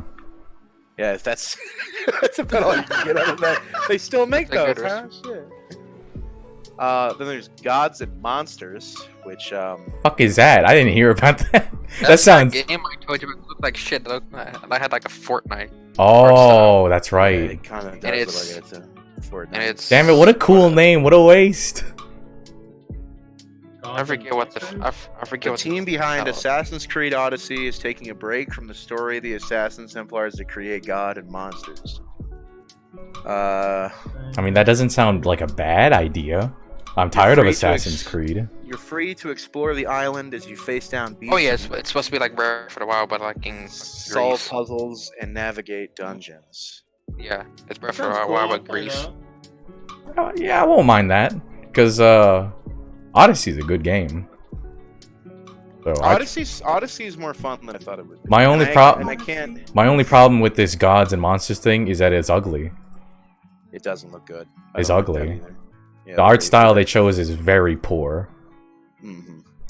The next thing is Rainbow Six Quarantine. Dude, and no one gives a fuck about There this. you go, I think we care about that. zombies. So let's talk for a second. I know it was just a cinematic trailer, but the fact that Ubisoft is trying to roll into like the Rocket League market with roller champions, and I don't care. I'm interested. I am actually interested. I didn't even hear about that. It's literally just fucking like roller blades. It's like a roller derby thing. Yeah, but you have basketball. You throw it through hoop, Cool. That sounds kind of cool. and it's I don't know. it's On the gameplay I saw, it didn't look very good. It looked very boring. Does any company sell a wheelchair basketball game? Dude, that could be a thing. Because why not? That sounds 10 times better than Rocket There we League. go. The Cripple Olympics. Sick. especially if you can just knock over. All right, I'm ready Yeah. for Yeah. I'm ready for Vegetable League. God, And you fucking kill each other. Like it's not like a friendly game either. Like Oh the no, dudes they in hate those each wheelchairs, other. Yeah, they want to really they've got some buff ass arms. They're flipping each Like other. I over want and shit. I want one of the win animations to be one of them getting up out of the chair and realizing he stood up. Fucking Bill Dotrieve that shit. That'd be great. 100%. I'm interested to see because we never thought if you explain a game like Rocket League, for example, it's going to have comparisons to Rocket League, but if you explain somebody Rocket League, it sounds like the dumbest fucking thing. But when you play it, especially with friends, it's super fun. I never played And I it with think- friends. I only played it alone. Oh, dude. Because you have no friends, Cass. That's Me, true. Mario, Dylan, some of those old dudes from the Souls era. Aggravated sloth. Yeah, we fucking had a blast. Fucking. I love it because you also had that van that shot out money when you did turbo. I did. I had the money van. I was ready for the money. Oh, you had that? I had the money van and I had the Twitch logo at the top, so we could just make some real big fucking e-break. Yeah. Hell We were yeah. all about it. It was so heavy. No, the best memory I have is that guy. What was it? He was messaging. Iceman? Yeah, he was so pissed. That we Yeah, were the playing- fucking bot. Yeah, no, not him. No, there was the Oh, player. wait, what? There was the player. He got so mad at me because he's like, you fucking missed that shot. You blew it for this fucking round. You blew it! So I flipped my car over right in front of him and stopped playing. And the dude got so pissed that I had just stopped playing. I'm laughing at him. My team starts flipping over next to me. And then his team starts flipping over next to me, and he's now the only one playing. And I'm like, "You look like a jackass." Your team has just given up. We're laughing with each other as this guy gets mad. His own fucking teammates betray him. They just stop, and I'm like, "This. I love Rocket League. I love it. I love this. Is a great game." Like, so yeah, there's a PC demo from that. Oh, they already went by. But what I'm saying is that if Roller Champions can get anywhere close to that feeling of just stupid fun, like you get with Mario Kart, right? It's just dumb fun. Then I 100% will. It'd be pretty good then. I will pick that up. I saw a Reddit post of Rocket League a few days ago, and they talked about something I didn't know about called Rule 1. Apparently it's like an unspoken community rule, and it's if two players smash into each other head on and they cannot move without backing up, you're not supposed to back up. You have to let someone else on the other team or your team hit you. That's weird. I ain't doing that. That's a weird ruling. Doesn't make any sense. So the next thing is Battletoads, and I don't think Battletoads! Wait, are they remaking it? Yeah. Oh, why? Finally getting it on the Wii, like at the game. No, it's only on PC and Xbox. Hasn't that one pawn shop had enough? No kidding. Fighting frogs. I'm upset with the idea of just trying to capitalize on super nostalgia, and I'm not gonna. I don't want to say anything about it. I didn't play Battletoads, so I ain't got nothing for or against it. Why meme game? Right. Next is Psychonauts 2. I never played Psychonauts 1. I'm mad. I played 2. Psychonauts since it went on sale on fucking PlayStation. So it fucking corrupted at final boss, so I couldn't beat the game. That sucks. It was literally just a port, so I think it was a shitty PS2 too. Oh, that sucks. Yeah. It's cool. It's cool that Psychonauts 2 is getting a sequel, because I know wasn't that series like super dead? Yeah, the first thing in the description is it's a miracle Psychonauts 2 is even a thing. Yep. Let alone close to release. So yeah, I do wish them the best, and then it has some of like the industry's major names, and that's nice. I just don't have a lot of attachment because like Kaz, I never played the first one. I always meant to. I never got around to it. I never meant to. I thought it looked too goofy. I'm not. Well, I kept getting like recommended I play it. Yeah. Then again. Well, you know that whole what's the guy's name? I can't believe I'm forgetting it. Luigi. He keeps working with Johnny Depp. Luigi. Oh, what's his face? Tim something. Tim Burton. Tim Burton. Thank you. I'm not a big fan of the Tim Burton. The art style. Which I get a lot of vibes from that with the Psychonauts, and I'm just not. I'm not into. I think really not into I remember one quote I saw years ago was, "There's nothing worse for an artist than someone telling you look like Tim Burton's stuff." Yeah, and I can totally see that. I just don't. I don't like it. They kind of go, but it's all so spooky, but not really. And I'm like, nah, I'm good with that. I'm alright with that. You can keep it. So that's all people have to say about that. The next one is Tales of Ares, which I don't know anything about. Oh yes, it looks so good. The new Tales game. Oh god! Oh, okay, so now that I just opened this up, this had that fucking pink-haired waifu shit in it, and you can ask Killswitch, who was watching with me. The first moment I saw her, I just shouted "ew" as loud as I fucking could. Yeah, Tales of Arise. Arise. I don't know why I said Ares then. I'm an idiot. Probably read it wrong. Arise, yeah. Tales of Arise. Well, I'm not mad about shit like that because every Tales game has that character. It's so gross. She's so nasty. Listen, Dragon, it's not that bad. At least it's not. Well, in Tales, in that game, the girl was a fucking little girl who has this giant, like, necromancy teddy bear. Oh, in Tales of Symphonia, it was a dude. Wasn't it? Why did I say Ares? I must have skipped that so quick. Shit. Huh? Wasn't it a guy? Well, no, wasn't it the guy named Guy? Or am I thinking of something? No, that's a different one. You're thinking of, is that Tales of the Abyss? It might be. That's the only one I remember. Because the pink-haired waifu in Tales of Symphonia is Zelos, and that's a dude. A very flamboyant man. Oh yeah, I know the one you're talking about. I love Zelos. Of course you do. He's the best character. His story's written so well. He's also the most fucking useful. That's not true, actually. The next thing has probably the worst title I've ever heard in my life. Zombie Army 4 Dead War. That's pretty bad. How are there 3 other ones I've never heard of? I don't know. It's has No, that's the joke. That's the first one in the series. It has something to do with Sniper Elites. Oh, okay. I think I know what it is actually, because I think I own a couple of the zombie games from Sniper Elite. Oh, okay. It's just like, it's just a what's it called, a zombie horde game, but with snipers. So it's hard. That sounds to me like it's like a kind of a gore fantasy thing. 'Cause I know that's what Sniper's really all about, is getting those funny shots like to the. Dude, the only one that matters is the nut shot. Yeah, that one's the torsion. Blow up their nuts, and that's the big thing. Next one is Vampire: The Masquerade Bloodlines 2. I don't know if any of us care about that. I don't know anything about Vampire: The Masquerade. I don't know anything either. So fuck off, Sif.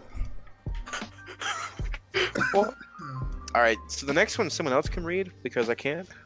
What is it? Shenmue is what I think. Oh, Shenmue 3. Shenmue 3.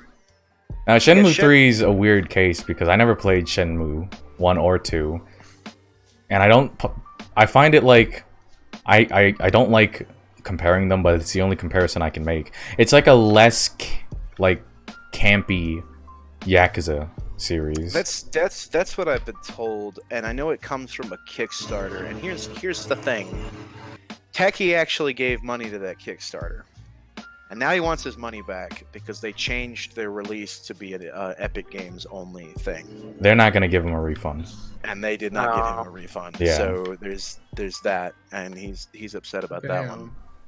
Rightfully so. Yeah, he's upset about the Epic Games Store, like, because they just out of nowhere said they weren't going to do Steam. I know we said we were going to do Steam, but we're not going to do Steam. The Epic Store gave us 10 times more money. They also wanted to do, so he said, well, whatever, fine. I still get to have like a physical release copy thing. Well, it turns out that's just a cartridge, or sorry, that's just a case that has a code in it. Or the Epic Games Store. That's so fucked up. Yeah, so that's also a thing. So he's really pissed about that. I was a little bit about that. I was like, well, we can't keep hating Epic Games forever. We eventually there's going to be games we want to play on it, right? But then I heard about the physical release copy thing, and that might be misconstrued information. But as far as what he told me, it still forces you to give a shit about Epic Games, and he's really upset about that. It's that's stupid. Not what was advertised to him as a Kickstarter. Oof. And so that's to him, that's $60 down the drain. So he's really upset about the Shenmue thing, and I really don't know what else to say because I never played those games. So, yeah. I told him he could play it on PS4, but then he'd have to spend another $60. So he's just upset about that too. But going back quickly to Tales of Arise, I'm actually really liking the world they just set up in that short trailer. Mainly because they got guns. I want to shoot a gun. And they have magic guns. I saw her teleport bullets into the magic out of the air. That looks sick. Planet Zoo. Oh yeah, that's a thing. Tycoon. Is it like a farming simulator kind of game? It's a tycoon simulator. Yeah, it's Tycoon. It reminds me of Jurassic Park, the thing. Oh yeah, the one Dragon played. Yeah. I love that. That game was funny, dude. I love. That's a fun game. That was a pretty fun game. So. Cool. Yeah, it is a tycoon-esque game. I do like those. I've never been a fan of the tycoon-esque games. I just like how stupid they are. Yeah, that's the only fun thing for me about them. Is like making a horrible abomination of a park and making people go through it. Like Mr. Bones' Wild Ride. That's the funniest shit. Enjoy it. Yeah. It's for you. The ride never ends. Mordhau 2, which not Mordhau, sorry, Chivalry 2. Same See, thing. That's yeah. My brain is now like, oh, Wow. well, now we're getting these, right? So we got Chivalry 2 coming, which is PC only. So I know I won't play it. So you guys can say what you want about that if you have it. I know, like, graphic and like. Well, I was a huge fan of Chivalry, and I'm still a huge fan of Mordhau. Mordhau needs some changes. Like, Chivalry and Mordhau are the same fucking game. There's like zero difference. Really? The only reason Mordhau... Hello? Hello? Yeah. What is that? Hello? Huh? You might be talking to somebody in the room. What's happening? Oh, I think hold you have on. to talk to somebody in the room. Oh, okay. No, he is. Oh, that's part of the fucking Chill Hop song. I was like, why is there a news report playing in my ear? Oh, okay. I was like, who the fuck is that? Is that from the article? No, that's like an insanity effect in the song. Oh shit. Yeah, they do have those samples. You're absolutely right. Well, it about was way too Chivalry and long. Mordhau being like the same games. You're right about The- that. There's only... I'll give Chivalry a couple of things over Mordhau, and that their Castle Siege thing is 10 times better than Mordhau. Oh, okay. Because, like, you get, like, the whole 9 yards with Chivalry. You get to, like, do the catapults. You get to, like, the big ones.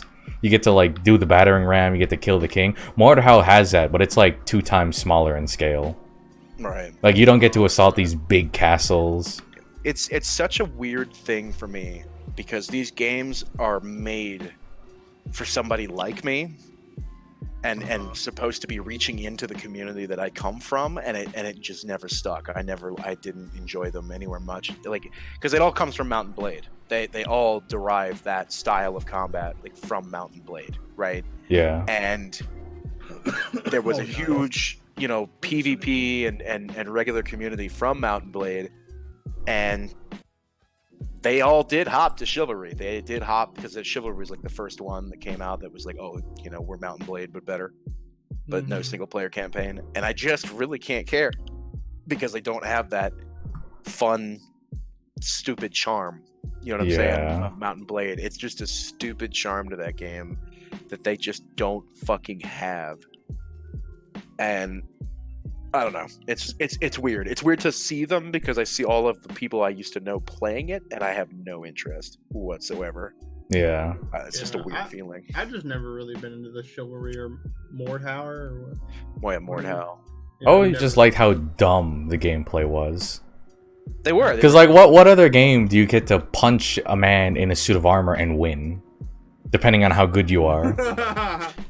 Well, depending on what update you play, For Honor. Oh, that is true. You can do it. Oh god, For Honor was such a sad presentation at E3. Was it at this E3? Yes, and they announced an event. A limited time event. Not DLC, nothing. Not even a new, like, balance update. And it wasn't Raining Rabbits, so you didn't give a shit. Yeah, it wasn't cool. Raining Rabbits was the best thing For Honor, I almost said Fortnite, ever did. Oh, that's bad. Don't do that. For Honor's at least better than that. I don't know about all that. At least Fortnite makes money. Damn, you're right, though. I can't argue that. Can't argue that. Fortnite makes hella money. I wonder what would happen to For Honor if it went free to play. I wonder what would happen. I think it would be a lot worse. Well, the steel would probably make sense now. Yeah. I think the steel grind would increase, if anything. Yeah, but like, it's already astronomical. Like, it makes. Well, they'd make it worse if it went free to play. That's like, true. On a free to play, like at least then, like whenever I play a free to play game, I never expect to get everything. So we got Evil Genius 2, World Domination. I don't know what that is.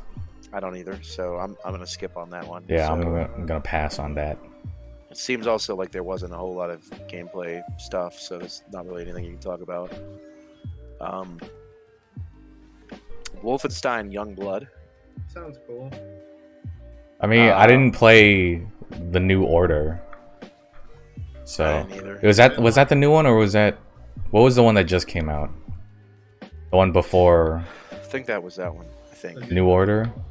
Wolfenstein: The New Because I played. I didn't play. Did I play the new Colossus? The new Colossus was like a prequel to the new one, but I played the first new one. I forget what it's called. Right. But that game was really. The door. That game was really fun. I don't have like a super attachment to the Wolfenstein series, but it was really funny to watch them call gaming journalists a bunch of Nazis. That was funny. It was interesting. Yeah, that was funny. Watching somebody, what they call them, the Reich. Don't believe the lies of the Reich. Yeah. I was like, oh shit. I was like, that's funny. I mean, yeah, I got taken down, but it was funny in its like own right. So, which is really all I know. I know you shoot Nazis. They've got tanks, and you can sometimes do them and have the mechs and shit. I mean, it's a shooter. It's a solid shooter, and people seem to love it. So I guess I'm not personally excited, but I hope it does well. Is what I can say.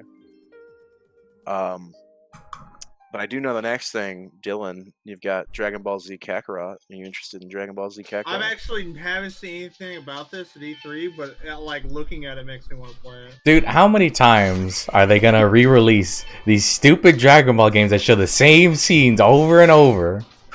I don't know, but it looks fucking cool as hell. How many times can we fight Vegeta? I mean, it's so bad. It's at a point where it's so bad that they do that you guys know I've never watched Dragon Ball. But I've I know watched the whole it, but like fucking story of Dragon Ball. Because it's so Z. popular, you just get it through osmosis. Fucking, I know about fucking hanging out on Namek. I even know the names of the planets. I know that Frieza with the ball blows up the planet, and then there's a whole. I know all about all that shit. Krillin dies. Krillin dies. There you go. I know these fucking characters just by pure fucking osmosis of the internet.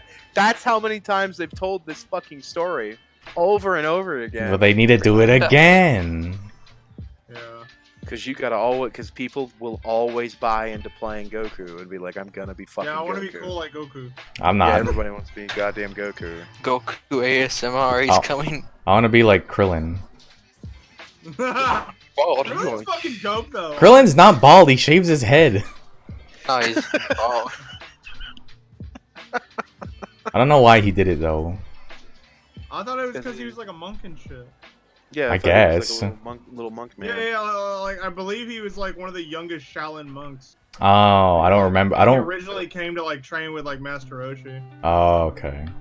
Yeah. Microsoft Flight Simulator. Why? Why was that at E3? Well, okay. Because actually, it's a hugely popular series. A lot of people love the Flight Simulator games, but we don't ever hang out with those people because a lot of them are actually not casual gamers. A lot of them play that for a specific purpose. Yeah, for like actual training. Yeah, and not even just that. They just well, don't play. A lot of them play it like for role play reasons. Yes, and that is by far. I cannot wait for that game to come out so I can watch the people fuck with role players. That is the funniest fucking shit. There's like YouTubers have like dedicated themselves to be either really good at it and then make fun of people who aren't, and like real pilots have come on to screw with them, and it's so. I know that's a like really trolly toxic thing, but at that's the same hilarious. time, it's fucking hilarious. Yeah, it's so funny when the guy's just like, CB1 tower. This is 2610. Do I have clearance to land? And the guy's like, yeah, yeah. Yeah, where? Yeah, what to the? What's my heading? What's my where? All of this shit is just the funniest fucking thing, and they're just like, the runway. Yeah, I remember watching one of those videos. They're fucking funny as fuck. It's hysterical, and because they get so mad that their immersion is broken. It's my god. Fucking yeah, I can let Well, good to fucking know. Yeah. All right, well, we're gonna butter this bread. Oh god, that was funny as shit. Yeah, all right, we're gonna butter this bread. So here's the thing you guys do care about: Doom Eternal. Oh yeah. Oh yeah, dude, it looks so good, but it's on the Google Strato. What the fuck is that? Oh, that's the dumb piece of shit Google's doing. Oh, Yeah. is that their console? The video game. It's not a console. It's a video game streaming service. Yeah, it's a streaming service. Which is really cool because technically any game you buy on that platform you don't own. Yeah. You don't own? Yeah, No. they can take it away at any time if their license falls through. Yep. That's cool. So that'll be great when you pop up and have that problem. But And yeah, considering how many people are jumping to like other streaming, like not other streaming services, but like other licensed company, distributors, that could happen at any fucking moment. So, Yeah. Doom 2016 was a great game. They did everything they could to bring back the feeling of the original games to the modern era.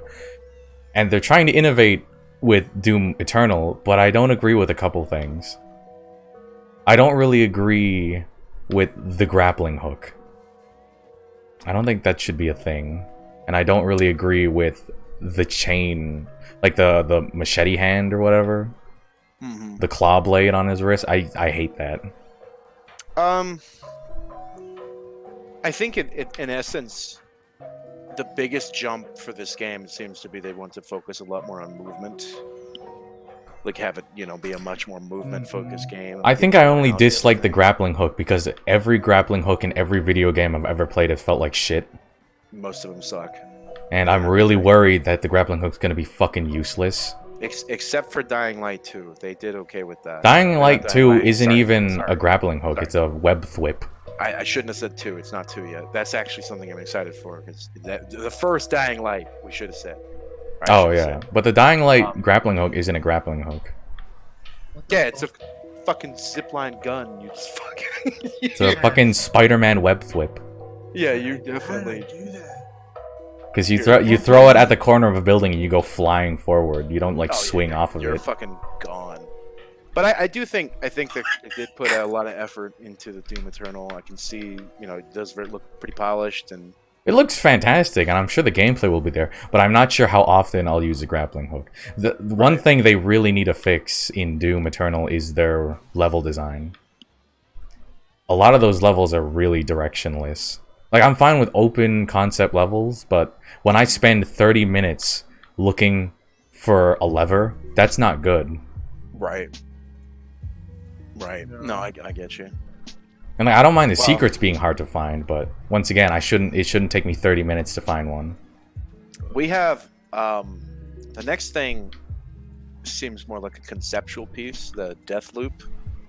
All we Isn't got was a it by cinematic trailer.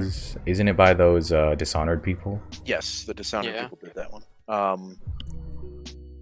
It seems like a concept, and again, looking at the details here is, platforms to be announced, release date to be announced. We're at a point where this could change in like 2 seconds, and I don't know if I want to like even talk about it because of that, because we don't get any gameplay. It just seems like, again, a concept piece. And the next one is Ghostwire, and I feel the same way about that as well. I haven't We don't have seen Interesting Ghostwire. What they're gonna do with that? anything about it. It's basically you're a fucking like supernatural guy killing the demons in Tokyo that are kidnapping or killing people. Oh, it's in modern day Tokyo. Yeah. That's kind of cool. It's a cool concept. Yeah, and then until, again, I want to see gameplay because it's just cinematic stuff, and Dude, we got TBA on both platforms and release dates. So. we have 2 really bad ones coming up. Oh, do we? I don't give a fuck about Halo Infinite. I thought Halo Infinite was already a thing. I'm still mad. I was hoping that he was dead in space, That would have been fun. and that's why they were showing it. And that Gears of War 5 looks terrible too. I didn't see Yeah, anything like it. I don't know. It's there are a lot of people who are emotionally attached to the Halo series. I was never a big Yeah. Xbox guy. I never played a lot of Halo. I played Halo with my friends, but that was sitting in I Blood played Gulch. Halo in my youth group. I played on the PS3. I've never played a Halo. Yeah, I've never liked the way Halo feels in comparison to other shooters. The kind of floaty nature of it, Yeah, they really are. which is weird considering that you're playing a character that weighs 3 tons, and you're Right? Don't worry never, about it. It never really felt good to me. Don't worry about it. It's like Borderlands, no fall damage. I liked the aesthetic of the games. I liked the I theme. didn't. I do. But they always went the wrong direction and everything. Like I was really interested in the Covenant, and then they just kind of drop off on dealing with what they are after 2. It kind of just becomes like bad guy, and I just got, I don't know, I got really bored with that series, and so do a lot of my friends. And now it seems like if they want to revitalize that game or that series, they got to move mountains for regular people, because we already know that people will buy it because it's Halo. Yeah. But for them to keep playing it and for regular people to give a shit about Halo anymore, it's going to be a thing. And I could be 100% wrong, and I know some people would probably be shaking their heads at that statement, but well, this Halo Infinite, this Halo Infinite game is supposed to be released on the new Xbox system, so we'll see how that goes. Scarlet with an SSD. The Xbox One 2. Oh my god, it's got an SSD in it? That's what they were saying. That's what they were saying. It's got an SSD. Should. I swear to God, dude, once we have SSDs and good internet connection, it's over. Well, I feel like if the next Sony... We just gotta wait for Elon Musk's magic space internet. Yeah. After he's busy sulking on Twitter after getting called out for not crediting artists. he really did that blacked out profile picture on Twitter, by the way. He really did, though. What a fucking baby. Yeah. Just because you couldn't be bothered to credit an artist and everyone made fun of you. Yeah. Pathetic. Yeah. Well, guys, I guess I made Tesla. Don't credit anyone ever, he said. Well, Gears of War, I got nothing to say. I had never played It looks Gears of War. bad. The story looks bad. I didn't see anything about the gameplay, but the art style looks bad. I've never been a fan of Gears of War's art style. I don't like the muscle men. I'm pretty indifferent to Gears it's too... there's too much. Too meaty. Too much testosterone for you to handle. As funny as the Coltrane shit was, like, that got old really quick. Like, and the rest of it became, you know... Dude, this next one, though... Here we go. Borderlands 3. One of my... It might be my most anticipated game this year. This is what I'm waiting for. I hope coming into it, we can... The thing I like about Borderlands is, in comparison to other, like, looter shooters, is I feel like, even though they're limited, my abilities matter. They matter a whole lot. Yeah. Whereas, you've heard me say before with Destiny, it feels like every once in a while you throw a grenade. With Borderlands, your gameplay revolves around your gimmick rather than your gimmick not really mattering. Mm-hmm. Like your playstyle depends on what your character can do, whereas Destiny, it's just a first-person shooter, really. Right, and you sometimes you throw a grenade that blows up. Sometimes you throw a grenade that warps or something in Destiny. That's like what you do. Whereas, I mean, for fucking Borderlands, the grenade types is just an example. The grenade types alone are more diverse than Destiny. In its entirety. Which is just a weapon type as compared to the abilities, which have gone, I mean, I'm playing, we all know, I'm playing fucking Axton in 2 right now, right? And I'm throwing 2 fucking turrets that not only slag enemies, but are just throwing out explosives all over the place, stunning them, going crazy. Such a good combo. Yeah, you do crazy shit, and then if I had played someone else like Gunzerker, who he can go down, pull out 2 fucking guns, not give a damn. Yeah. All the shit is going down in that looter shooter that you don't really get from other looter shooters. Mm-hmm. That maybe the Division, if only because the abilities are diverse. Division 2 has problems with that, but you're doing a whole lot of shit that isn't just hold left trigger, fire gun, that you get from games like Destiny. I think something I'm really excited for in Borderlands 3 is the art style shift. Because Borderlands 2 was extremely cartoony. Borderlands 3 isn't really stepping away from that. It's just toning it down a little bit and making it more futuristic. It's super polished. Fucking heavy line art. Yeah. It's very, very polished looking. And I can deal with that. Another thing I'm really looking forward to is the weapon diversity. Because in Borderlands 2, there's lots of weapon types. But, after a while, you can only fire an assault rifle so many times. But in Borderlands 2, you get shit like double barrel shotguns. Like, you get hand cannons, like actual wrist-mounted fucking hand cannons. Like, I'm excited to see just how much crap there is to use. Go. And I imagine they've the flags. They know that people liked those, you know, the laser weaponry, not E-Tech, but the laser weaponry. Oh, E-Tech was dog shit. The pre-sequel that had like that really, you know, like actual focus beam lasers and globbing grenade launchers that were really just a big mess of acid that you fired out. I mean, just the stupid for stupid sake fun that they put into Borderlands 2 and 1. You know, you mix all that together, you're going to have a good one in 3, at least by diversity's sake. And it does seem like the characters are very diverse too in their abilities, so you'll have that. One weapon type that I really hope they put in is a flamethrower type. Hell yeah. Because like I want a flamethrower, I want a slag thrower. I hope they get rid of slag. I want an acid thrower. I'd be okay with slag as long as it just debuffs them. That's it. I wish slag debuffs them a lot less, but you can hit them with slag to do more damage. Yeah. Just continue. All it does is just, you know, burn armor. You know what I'm saying? Yeah. Like, just debuff. Dude, it's like the weak. Perfectly fine. I want slag to be the weakest of the elements, but it's all around useful. Yeah, but it helps all elements, and it helps. Yeah. Even, you know that which I really I don't want it to be required. It's so dog shit that I have to use slag. Yeah, I don't want it to be required. I feel like it shouldn't be as required. It should. I can understand it being required at super end boss level crap. That makes sense. I still don't want that. I want variety in my builds. Right. Well, I get that. I'm just saying I understand where everybody would have to work together for that. But I don't like the idea that like I have to constantly switch weapons just to kill a normal ass enemy. I don't want to do that. Yeah, or I have to waste one of my gunzerking slots for a slag weapon. Right. Like it's so aggravating. Yeah, like that. That's the thing I was thinking about too. Like you have to waste a whole slot just for all that shit.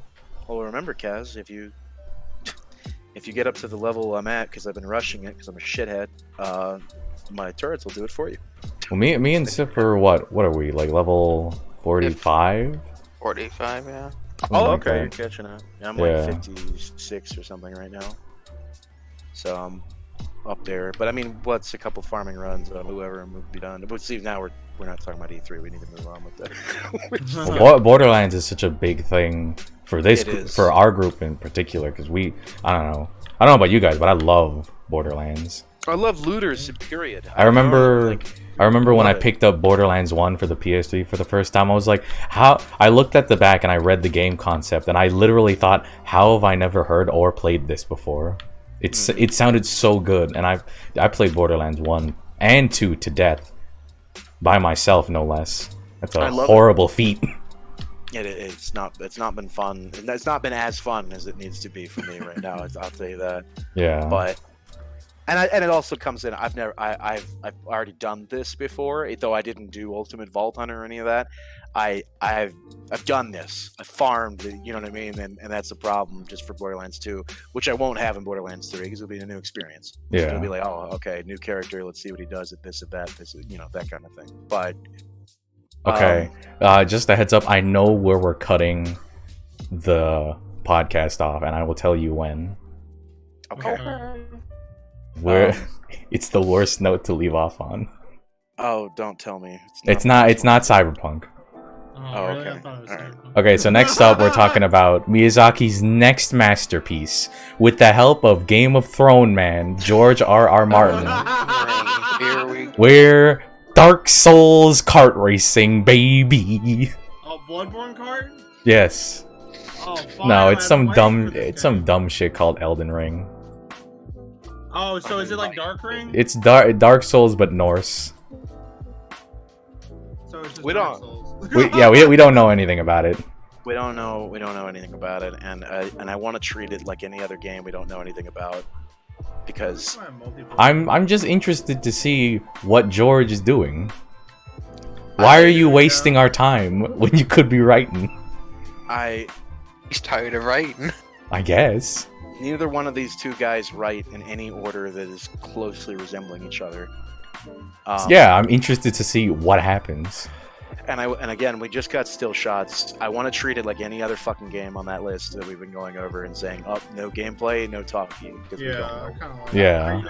I need gameplay if I'm gonna like really talk about something too. And I don't want to be like every other fucking person that's just been like, "Oh my god, Dark Souls jumped out of the TV and sucked my dick. It was so good. Therefore, this will be so good." And it's not true. The Chosen Undead's really sucked my dick behind the 7-Eleven. And I just, I don't want to get into it, so I'm gonna skip Elden Ring. And well, we don't know anything about it. There's nothing to talk about. Yeah, I don't even want to speculate because that's the worst, right? It's the worst fucking thing, especially with Souls S. Well, come on, man. We gotta steal from Reddit and make a video on YouTube.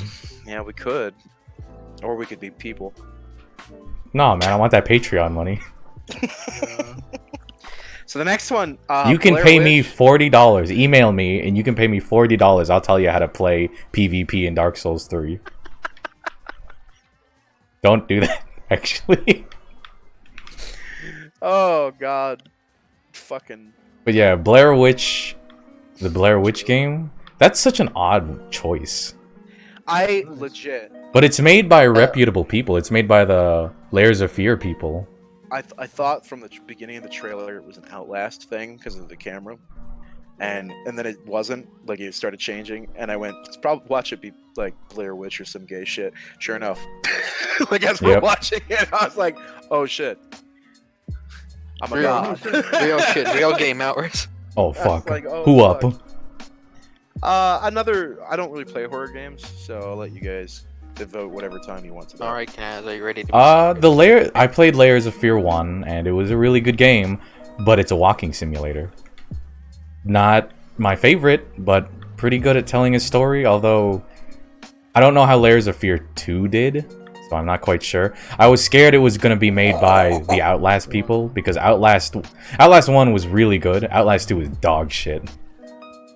I don't know. I prefer walking sims over Outlast style games where it's just chase simulators. Yeah, Outlast is just chase simulator, but the walking simulator is okay, but it's not that much better. But it seems like the Blair Witch game has more gameplay than not at all, with like the whole flashlight thing and like going through the woods. So hopefully that's more interesting than walk around simulator. Mm-hmm. So I don't know. I'm not hype because I hate scary games, but I'm optimistic it'll be good. I don't play horror games just by no replayability, really. Like I'm only paying $20 for something I could have watched on YouTube, which I think is actually super hurting that industry. Like, absolutely.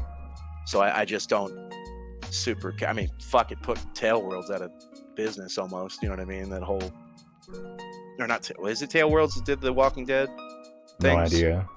The video game. Oh, Telltale. Telltale games. Telltale. Sorry. See, I'm a fucking idiot.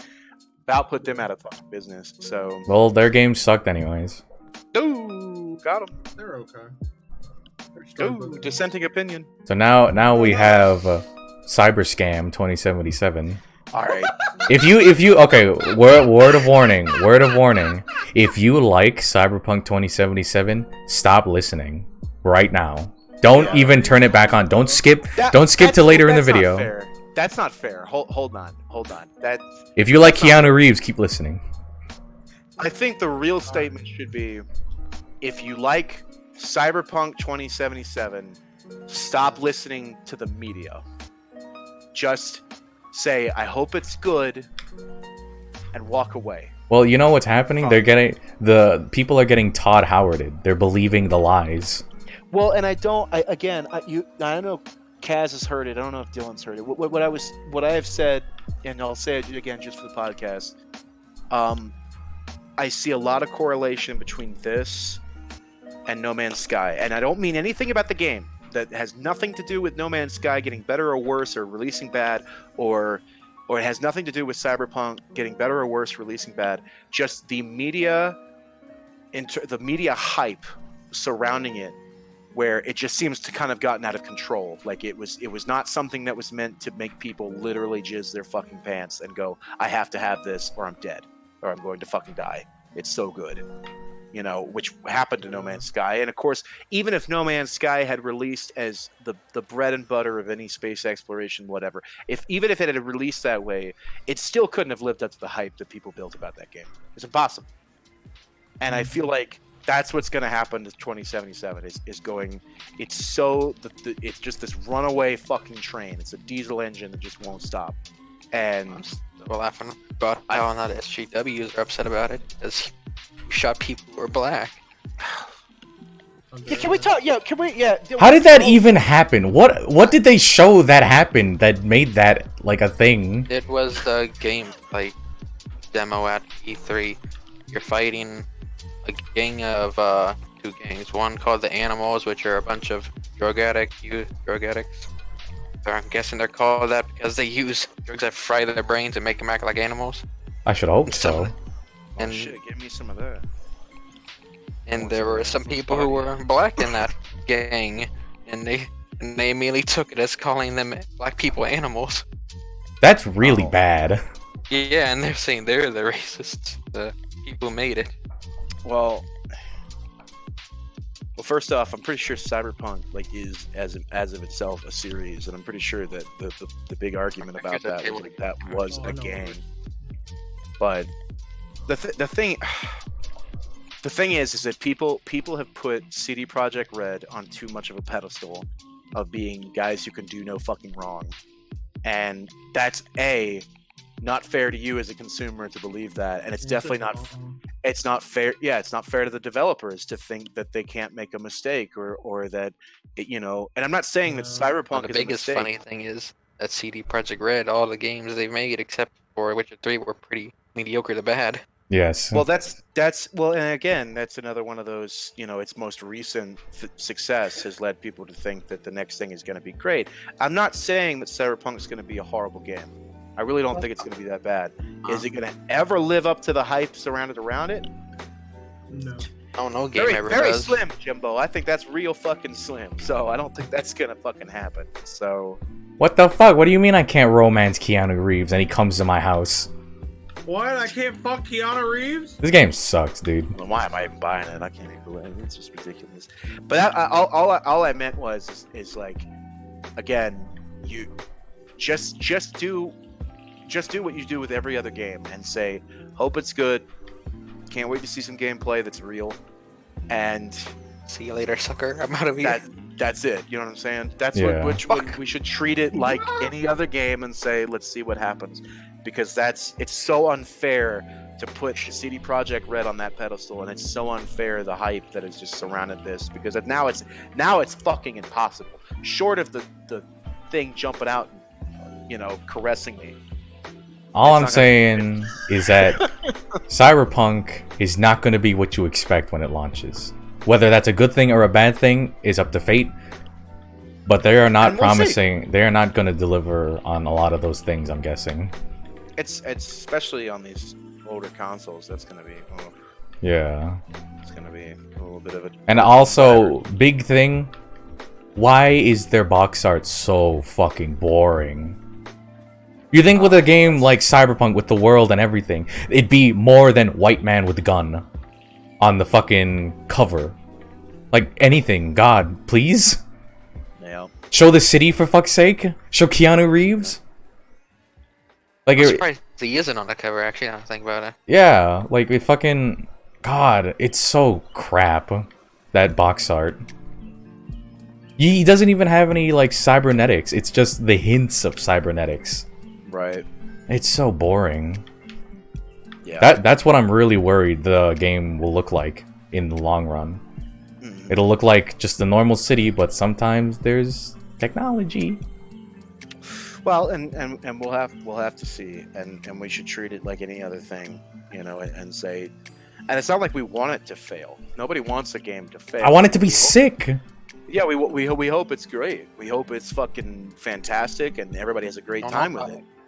But to think that it's going to be the second coming, that's unfair to the game, and it's unfair to you yourself to hype yourself up to the point you can't possibly be satisfied. I think I just feel worse for the developers because there's no way, and I think they know they can't live up to this hype.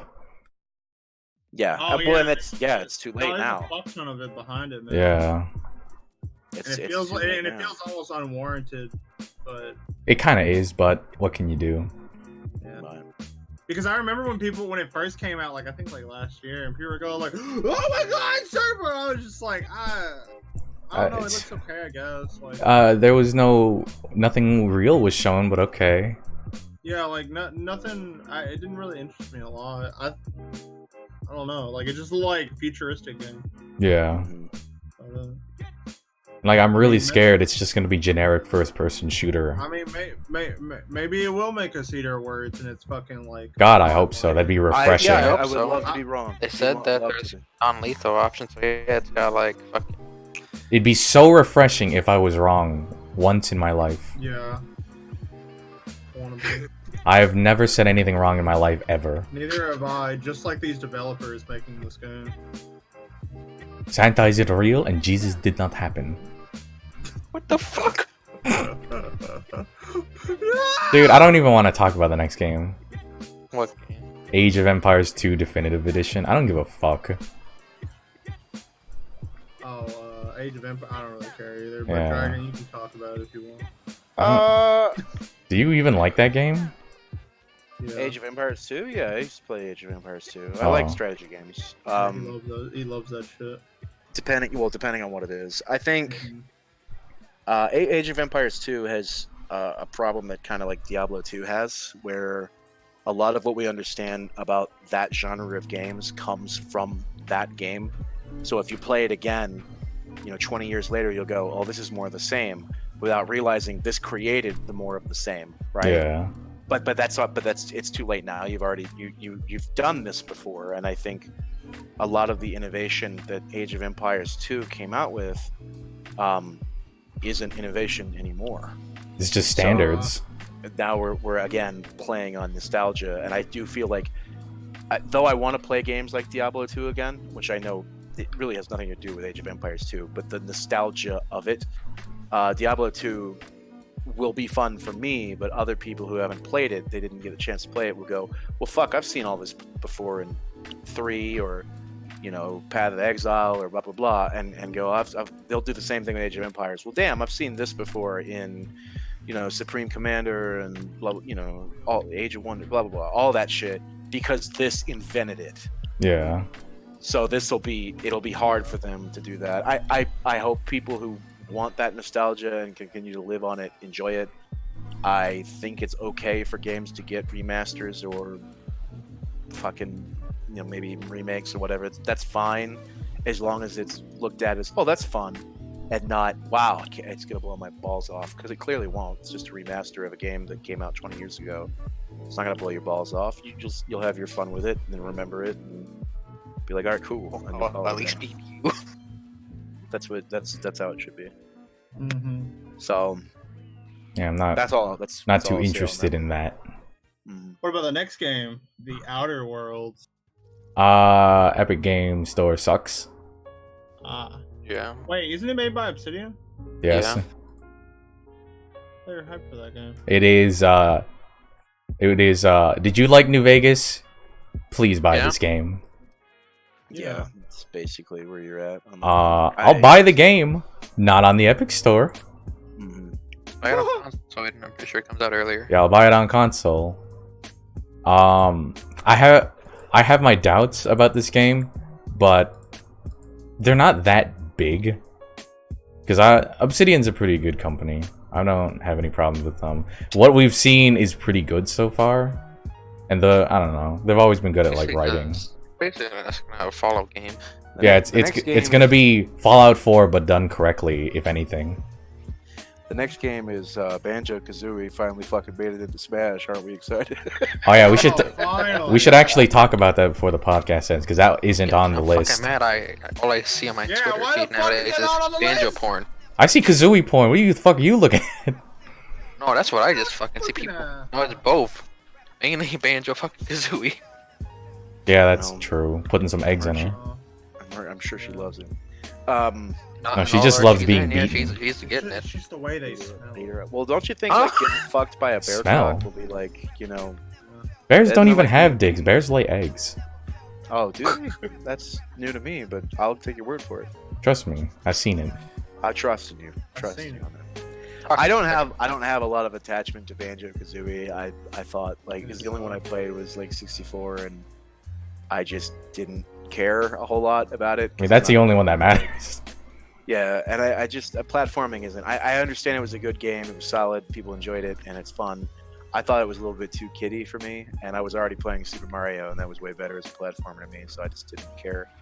But I think DK64 did it better than Banjo, and that's a really bad opinion. That actually is a pretty bad opinion. That's a really bad opinion. What you would typically hear, actually. Hot take. That's actually like... I'd get blocked by several people if I said that on Twitter. Yeah, you would. Yeah. But I don't give a fuck because Banjo-Kazooie is just kind of boring, and I like DK64 because, oh yeah. And I like the art style in the world of DK64 better, but by no means is it a better game because DK64 plays like dog shit, dude. Well, if Banjo can make it now, anybody can make it. I think it says a lot about us that the Western, like, here we are as the Western market. Like here's like four, not even four, but like here's a character, the hero, you know, of the Dragon Quest series. Like we care, but it's really just kind of like I guess Dragon Quest, Sleep, Japan's woke, and it's a Banjo. Yeah, the duality between the West and Japan. It's not even the West and the East. It's the West and Japan. Yeah, it is. Don't stop farting down there. Like the quintessential example of who gives a shit, right? Because you got all these like these fucking white guys sitting there watching, you know, all those reaction videos, and they're just like, I've never even seen a Dragon Quest. Who is that? Who is? I don't know who this fucking is. And then you got the reaction of Japanese people throwing chairs in their room because they're so fucking excited. And then the white guys, the white guys see Banjo-Kazooie and they start jacking it live on stream. Yeah, they're lube. And the Japanese guys are like, "Oh yeah, I know that." Like, yeah, all right. And it's like the complete opposite reaction depending on what fucking part of that was released. Like, oh, okay. Yeah, Banjo, he's the bear with the thing. He's got a guitar? No, it's actually called a banjo. That's why it's called Banjo. Oh, that's neat. I guess. And that's like all you get out of film. With Dragon Quest, they're like, oh, I'm ready to relive all of my sexual fantasies. And they're just throwing shit, going crazy. People sleep on Dragon Quest. They really do, though. It's bad. I'm not sure why. The art style, probably, that's how it is for me. The art style's ugly. It's that Dragon Ball art style. I don't like that either. I don't. Yeah. I was like Trunks. I mean, I can get. It is Trunks. I can get why people have that opinion. And that's whatever. And I'll probably play them just for the fun of it. The little pirate guy looks fun. I want to play the little pirate dude. The one that looks. There's a fuck. Yeah, he looks like he could be fun. Yeah, he looks cool. I like him too. The other guys look a little gay. Switch there. I'll probably play that one. I like the green-haired one and the spiky-haired one. I'll play the spiky-haired one, if anything. The original. And Trunks is alright. Like Trunks is okay. He's not my favorite design. Yeah. I like his alt where he has like the white hair and the red vest. Yeah, I don't really dig his purple. No. Yeah, I don't really like super dig his purple either. But we'll see. We'll see how that how they play and what they do. It'll be fun. I really feel like they're going to be very good because they have a lot of versatility. I don't think Banjo's going to be very good. Don't they have some echo? He might be like sort of good, but I feel like he's going to be like a DLC KK Rule. Yeah, he's going to be kind of mediocre if anything. I don't know though because that forward smash look hella disjointed. It does, but we already have characters who have disjointed hitboxes. I will say, the projectile shit he was doing looks annoying as fuck. Oh yeah, yeah. For his neutral special, he wields a gun. Well, he shoves a hand up Kazooie's, fucking cooter. Starts shooting eggs. He shoves the eggs through her. Yeah. She loves it. She can't get enough, man. Yeah, she actually loves it. Canonically, she a freak. She's a hella freak. She won't it. Bleh. And more power to her. You know what I mean? Hell yeah. And power to Banjo for being, he facilitates that behavior, and she Absolutely. Definitely loves it, so he's definitely a good partner in that regard, because it takes a lot when somebody says, "Look, I want you to punch me in the face." I would not choke that chicken. That's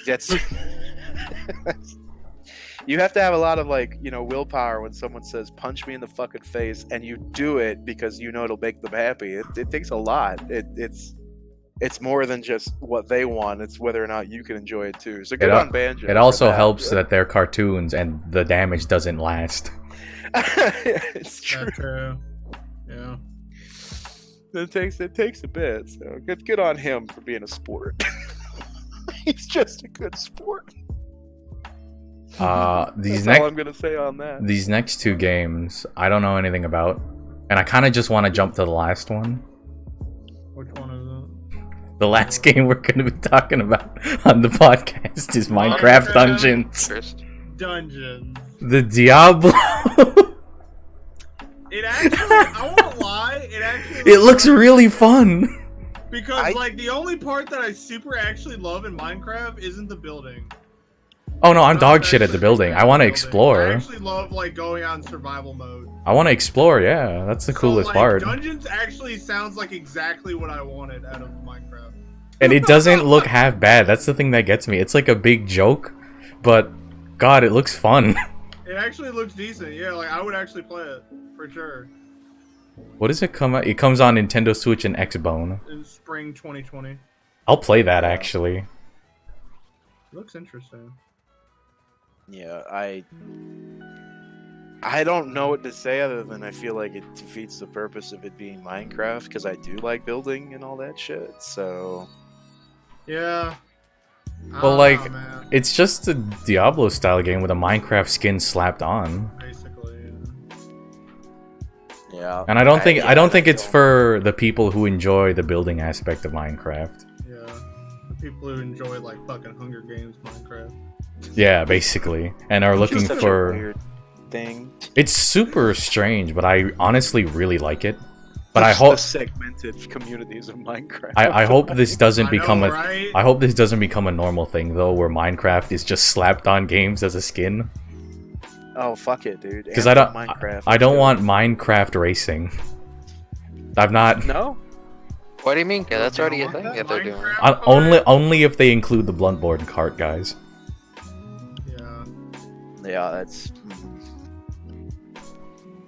Oh well, I won't add to too much of that. Looking at that, I was like, damn, it's really fucking hard. There wasn't too much at E3 this year. It was a rather small E3 this year, and apparently a lot of people didn't go. It was actually really small compared to most years. It was pretty bad. When I saw a listing in comparison to last year and this year, there was a lot less to be generally hyped about, which again I'm kind of happy about, in the sense that I hate that what hype has done to just the industry in itself, what it's done to people. Yeah, it's kind of toxic, dude. So yeah, it is. But I really feel without Sony, without having to really sit down and go, okay, what are the comparisons, or what am I planning out, or who are these really big names that are coming around, hope it's good. Without that, E3 this year just seemed like a big company press conference where they pretended they were funny and there wasn't anything else to talk about, which is not good, because normally you do. Normally the shitty factor of hello, we are gamers too can be overridden by, hey, they actually have a good game coming out, and there's not that much there. And a lot of what was announced we knew already. We knew Borderlands. That was I think the era of E3 style events are kind of over, and we're switching more to what Nintendo does in terms of giving the public news. Yeah, they have we're just giving small presentations online. We're not making this big fucking show. We're just gonna give it directly from the company, which I'm kind of sad that E3 is dying, but I don't really care. It's an end to. It's an era, really. It doesn't. They can sit there and they could do. I think they learned it too. All right, so you sit there in the even if you were there, like in a theater, right? How hyped for you, or how much more hyped for you are you really that you saw that dude play that fucking penny whistle, the Japanese thing, right before a game was shown? Like, it doesn't matter. Love that. Oh, the samurai It was game? Like, yeah, it's something to laugh at. It's something to laugh at, but it's also like, did that really? It doesn't have anything to do with the game. So it was a horrible segue. E3 is 100% just we're gonna throw money at it until you're excited, and that doesn't work as well as it used to, and it really is just a waste of time for everybody. They just don't like it. And if God knows, if they're watching a Twitch chat, they'll never do it again. Yeah. Oh my God, everybody in there is just like, would you just shut the fuck up and show the goddamn game? No one cares about this. Yeah, your TV is real pretty, but come on, we want to see the game. Oh fuck, they gotta leave the stadium.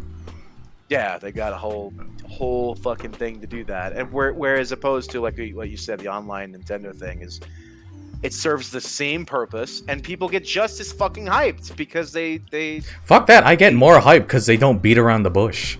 Yeah, they're just like, here it is. Because it's only a few minutes long compared to trying to push for 2 or 3 hours. What do you? I don't want to see. I don't want to see some jackass stand on a stage and tell me how I should like the game for like 15 minutes. Tell me the exact same way. Show me the man who makes the game, and then show me the trailer. In the exact same way, another dude just did that 10 minutes ago. Yeah. Here's our cutting edge, blah blah blah, more trigger words. And the only thing that makes you different from the last guy is, oh, you have a dog in front of you now. A dog or man, that's the reason why. And now you have a dog in front of you, and I still don't remember what game you showed. I can't remember what Tim Booty showed, but Tim Booty or whatever his name. Like, I will remember the last name. His name's forever. Booty. Everybody, when they said it too, I'm sitting there watching with Kill Switch, and I just kept going, Booty! Like, just whose fucking name is Booty? What a jackass! Booty! Get me on the phone with Booty. Where's Booty? Guy need Booty in this office right now. I just kept thinking of all the situation of his life where he's just get me Booty immediately. Booty to the principal's office. Booty. Yeah, Booty. Adam Booty. Sitting there in a doctor's office, some woman comes out. Booty. 415 is ready. Booty. Party at 4. Booty. Little kids in the doctor's office are laughing at you. Yeah, they're all Booty. You get stopped by a police officer. Let me see your ID. Booty, get out of here. Which this says so much. You could have an entire $1 million fucking event about, you could have all the dancers you want, the pyrotechnics you want, the Japanese folk singers you want, but people are really just gonna remember a guy's last name was Booty. Yeah. And that was, you don't spend millions for that. That dude was born that way. That's nothing you can do. And so you're just sitting there thinking, what was all of that for when it could have just been Booty? His name's Booty. Could have just been. It's like fucking Nintendo generated just as much like news headlines and hype. Well, not exactly hype, but like presence in the online world simply by hiring a guy named Doug Bowser. There he is. They didn't even televise. Well, not televise. They didn't even publicize it. No, Reggie just said, "I'm retiring." I'm retiring. Here's the next guy. His name. And he just so happened to be named Bowser. I've never met somebody with the last name of Bowser. So that's the first for me. Did you see the small Bowser gag? Tyler, say, okay, you change your last name to Bowser. Why? You didn't see the Bowser gag they did? I didn't, and I heard it went on a little bit too long. But there's a reason. There's a reason for that. It's because in Japanese his name's King Koopa, and they had to put subtitles to explain the joke. Oh my god! So everyone in Japan was like, "What?" That's actually, it's funny because I remember. You kind of grow up with the idea like that's King Koopa. Like Bowser never came into play for me in my head until 64. Well, yeah. That's it. That was like, now it's just Bowser. The idea of calling him King Koopa is like the most boring ass shit. Don't call him that. His name's Bowser. Did they call him Bowser in World? I don't know. In World? I think they called him King Koopa. Did they call him King Koopa? What about 3? They did call him Bowser. Okay, maybe that's why I knew Bowser before 64. But original point is that you can do all of that shit. How much does it really matter? And that's probably why E3 is dying, just because it doesn't. It's simply the way internet culture has evolved that we don't care about these big fucking like multi-million-dollar shows because it doesn't matter. Right. We know it's all just for fucking money. This doesn't matter to the product that you're selling. Right. We just want the information. It's going off the halftime Super Bowl mentality because a lot of people are excited to see a halftime show. The only reason people are excited for a Super Bowl halftime show is because their team probably didn't make it to the Super Bowl. Yeah. That's the only reason they're watching now, because they're a fucking Dolphins fan or a Steelers fan, and they would be so much more hyped if their team was going. And then they wouldn't have given a shit about the halftime show because they want to see the end of the game. Whereas the rest of us are going, damn, I would have liked the Vikings to go to tough shit. I guess maybe the halftime show will be funny. Maybe we'll see a tit again. I think also part of the problem is that the way internet culture itself has evolved. Right. Because we don't give a fuck about like these big things, but we give a fuck about the tiny little mistakes that you make. That's the only thing we take home. We don't take home how cool your game's supposed to look. We don't take home how fucking like hype we're supposed to be. We take home a man's name was Booty. We don't remember your game. We don't remember your conference. We remember a man because we made fun of him. And how Bethesda had the dude in the front that would not stop yelling. Yeah, we like it. None of it matters. Because you're catering to an audience that doesn't care anymore. Right. And when we've seen it all before. We've seen like gamers have risen up. Come on. Don't do this. The glass. All right. That's not the way I want to end this podcast for sure. We can do Minecraft. Don't do this, dude. One of our last podcasts was named Tails is anti-Semitic. It can end any way it will. Oh god damn it. Well then fine. We'll talk about the Trump rally in Orlando and we'll just call it. We'll talk about how Toronto booed our premier for Ontario when he showed up at the parade. Oh. Like a few hundreds of thousands of people booed one man because he's a fucking moron. That's bad. I'd rather have his dead, crack-smoking, super cancer-filled brother back. Jesus. Really? Even my dad said that. So well, here we can say at the end of this we can go like one by one about what you're excited about. You know what I mean? Okay. Like what games are you excited for? And I think that's fair, and right? we'll rate E3 out of 10. Oh yeah, that's good. Yeah, sure.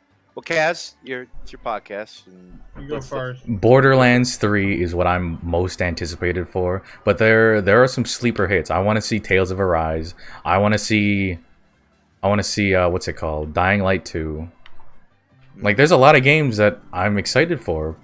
And there's a lot of them that I like the concept, but we don't know anything about them. So, right. And I'd rate this E3 a broken marriage out of 10. Oh, okay. Thanks, Pro Jared. Okay. Damn it, I was gonna Pro Jared. Who's next? Let's go. Dylan. Oh, Dylan. All right. What, me? Yeah. You know me. I'm super hyped for the Smash Brothers DLC. I'm really interested to see what the characters are gonna bring to the game. Especially the hero, because he's got disjoints and he's got just like a really interesting move set. I feel like he's reminds me of a better Robin. Smash 4 Cloud, and that kind of terrifies me, but it also excites me.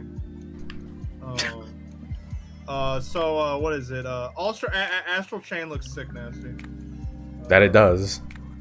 That game looks good. What? That Kakarot in a Goku game. Oh, come on, man. I didn't even know it existed until we just saw it. Actually, I was like, oh, Luigi's Mansion 3. Hell yeah! I can't wait to play that with you guys. I forgot to mention that. I'm fucking hyped for that shit. Oh, dude, it's got co-op. Gooey, like literally, my coworker was talking about Gooigi. Dude. I was like, oh my god. Give me the goo. You gooed up, baby. I was just laughing with them the other day. Oh my god. Was there anything else? God, Dude, we covered so much. It's okay if you missed something. Yeah. Overall, it was like, I don't know. Because it had shit I wanted, I would say it was at least like a 7 or an 8. But it's mainly because Nintendo's carrying them. Like, I didn't even watch anything else. So, that's about like probably 7.5 out of 10 for me. I stole that. Yeah, you did. That was good. I'm sorry. Alright, Seth, you? Probably for me would be like Luigi's Mansion 3, Astral Chain, No More Heroes 3. Oh, yeah. Oh, I forgot about that. That's right. Yeah, No More Heroes, or No More Heroes 3 is gonna be sick. I also should have been a Pokemon Sword and Shield. I'm interested in that. They love Pokemon. I hope they fix it. Oh, yeah, Sword and Shield. I want to play Pokemon. Just textures. It should be easy to fix. Yeah. Yeah. It does look kind of shitty, but like me and my coworker were kind of talking about that, and like, what? And if, also, like, at the end of the day, it's the Pokemon you care about, not the background. Yeah, that's true. Oh yeah. Like, what if they like? What if this is like the start of? This is like the warm up before they go like really like, because this is the first Switch Pokemon game, and like I kind of never expected them to do all the Pokemon at one point anyway, because there's so many of them. Like I told Kaz, eventually they're gonna have to start doing like fucking Digimon does, because they have like 4,000 Digimon. Well, I never knew that Pokemon having the national dex was a thing in the games, because all I knew was new Pokemon game. All right, I'm gonna use this new set of Pokemon. I'm gonna forget about the old ones. I didn't know people cared that much of a shit. I never thought of was Gen 5. Really. Yeah, I never gave that much of a shit about the national dex. I didn't know it was a huge issue. Like, because like every Pokemon game that's ever came out, it's always just been they have every single Pokemon in it. I didn't know that. Yeah. All right, what would you rate the E3 out of 10, Sif? You're breathtaking out of 5. Sure, why not? That's pretty good. I like that. That's a pretty high score. No, that's for Nintendo. Oh, okay. Okay, it's good that you clarified that. Like Bowser did. All right, what about you, Dragon? What were you excited for? How you feel? I want to play a good looter with good fundamentals, so I'm with you on Borderlands 3. I want Dying Light 2 because I enjoyed the first one so much. I want to see where they take it in the new direction, if they do. And I think Animal Crossing might be fun, especially I don't know if there's really you're into Animal Crossing? I've never played one, and I figure that this would be a good one to jump on, since it's you know what I'm saying. It would be. There you go. Fuck. It really would be. And I need to continue to warrant my Switch's existence. So I won't talk about DLC characters because I want to focus on game, game coming out. And then I guess I want to see how Cyberpunk turns out, but I don't really want to jump on it. Oh, of course. But I definitely want to see how that goes. If I had to rate this, I wouldn't use a number specifically, but I'd say last year's event was like watching Aladdin. This was like Fern Gully. Oh. That's what I'm gonna say. That this was like Fern Gully. You only care about it because of one character? So yeah. So Robin Williams out of 10. That's just about it. That's some Fern Gully, a bit better than Balto on VHS, but Fern Gully. Oh, okay. Which Balto? Pregnant Balto or real Balto? Real Balto. I'm gonna go with that. Okay, because Pregnant Balto is a higher score. Right, that's what I figured. So I had to move with that. It's that. So yeah, I'm basically what Kaz says without the anime. And again, Animal Crossing could be. Can you play that with friends? Yes. Quick question. Yeah. Well then I guess it'll probably be a whole lot of fun then, just to fuck around with that. Do that. So yeah, I'd say Animal Crossing. If only because I know the crazy cult hit that Animal Crossing is and how passionate people are for Animal Crossing. I would like to experience what the fuck they were talking about. Yeah. Oh yeah. You can make your neighbors have catchphrases, so you can make them say "You're a poopy head." You can make them move out of your town. Fuck you mean, Bowser N-word. Fuck you mean. Yeah. All right, but I think that's all the time we've got for this podcast. Despite it being 2 hours long, I think it's 2 hours and 10 minutes at this point. Great. Yeah. This was a long-ass podcast, but to be fair, there was a lot to talk about at E3, and we didn't... I think we missed, like, a third of it. Yeah, we did. Well, you and I both mentioned a game we're hyped for that we didn't even talk about. Yeah. So... Was it Baldur's Gate? No, it was Dying Light 2. Yeah. Oh, that one. Well, it wasn't in the Actually, article! I'll add Baldur's Gate stuff, if only because I want Techie to be happy. I want to see if those games could make him smile. I can't go back to that personally. I'll die. But if he smiles, then I'll have those will be a good. It'll be worth my $60. So it'll be whatever. If he Well, smiles, ain't that okay. sweet? That's it. I'll add that to my list. Alright, well, that is about all the time we got for this podcast.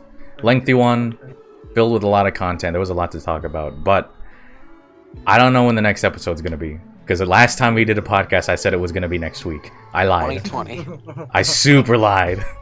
What was that, like last year? Like a month like ago? I said, Like 4 2020. months? Like 4 months Back, ago? bitches. But we're not back. It's just our schedules lined up this time. Because fucking Dylan. Dylan, stop having a life. I don't know. I kind of like it. Fuck, fine. You won't have a life for long. I'm coming. Yeah. Something about questions and comments being in the comments, and we'll take them. Literally no one has asked a question, so that it's okay. Tell us what your There's only one favorite viewer, game and that it's you saw you. You're at E3 checking it. was. There's a bunch of different viewers, but And then we'll judge you. we'll super judge you. But anyways, Yeah, this has totally. been me. I guess I'm your host. I'm the closest damn thing. Yes. KazGator. We have our regulars, Sif and Dylan. And we had today, I don't know if he'll be a regular, but special guest, the Dropout Dragon. That's me, the Dropout Dragon. Wow. But yeah, this episode's over. We've been playing Mario Kart in the background. I lost. Bye-bye. Bye. Love you guys. I don't know if I love him.